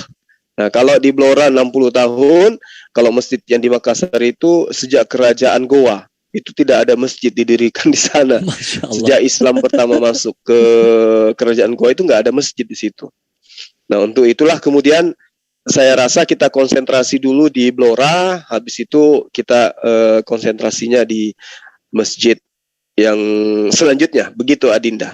Silakan, terima kasih. Siap, Gurunda. Ini ya bijaksana sekali ya. Jadi bisa terarah mengenai pengumpulan rezeki yang ada untuk kemaslahatan umat gitu. Inilah senangnya di Islam gitu. Segala sesuatu yang terkumpul itu menjadi nyata dan kembali untuk umat. Nggak seperti Tritung yang jadi beras masing-masing. Sedikit tambahan itu yang di Blora bukan hanya sekedar masjid saja, tapi ilmunya akan kita pertimbangkan juga untuk mendatangkan ustadz-ustadz kita ke sana gitu. Melalui JCC. Bukan hanya sekedar masjid saja, tapi ilmunya yang akan kita jemput bola juga. Begitu. Silakan dilanjutkan, Bapak Kores. Iya, sip. Demikianlah kalau begitu ya. Insya Allah amanah umat sudah kita sampaikan, dan juga majelis sore ini insya Allah banyak manfaat untuk yang memang mencari kebenaran dan ingin belajar. Dan jika ada kesalahan yang terucap, itu tentunya datang dari pribadi kami masing-masing. Dan kalau kebenaran yang terucap, maka itu datangnya dari Allah Azza wa Jalla. Mari kita tutup kajian sore ini dengan kafaratul majelis. Subhanakallahumma wa bihamdika astaghfiruka la ilaha illa anta. Sebentar, benar nggak? Ya, itu dia. Wassalamualaikum warahmatullahi wabarakatuh. Waalaikumsalam warahmatullahi wabarakatuh. Ayo closing channel masing-masing. Abang Julius. Oh, kalau Julius di ini mesti di chat dia. Dia tadi katanya lagi keluar.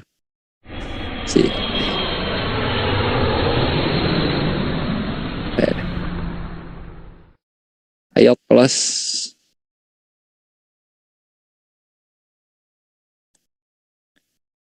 Jazakumullah khairan katsiron, Gurundaku, Papihian, Fahru Rozi, Mas Igel, Kisah HMC Islam Cerdas Pejuang Tauhid yang sudah meramaikan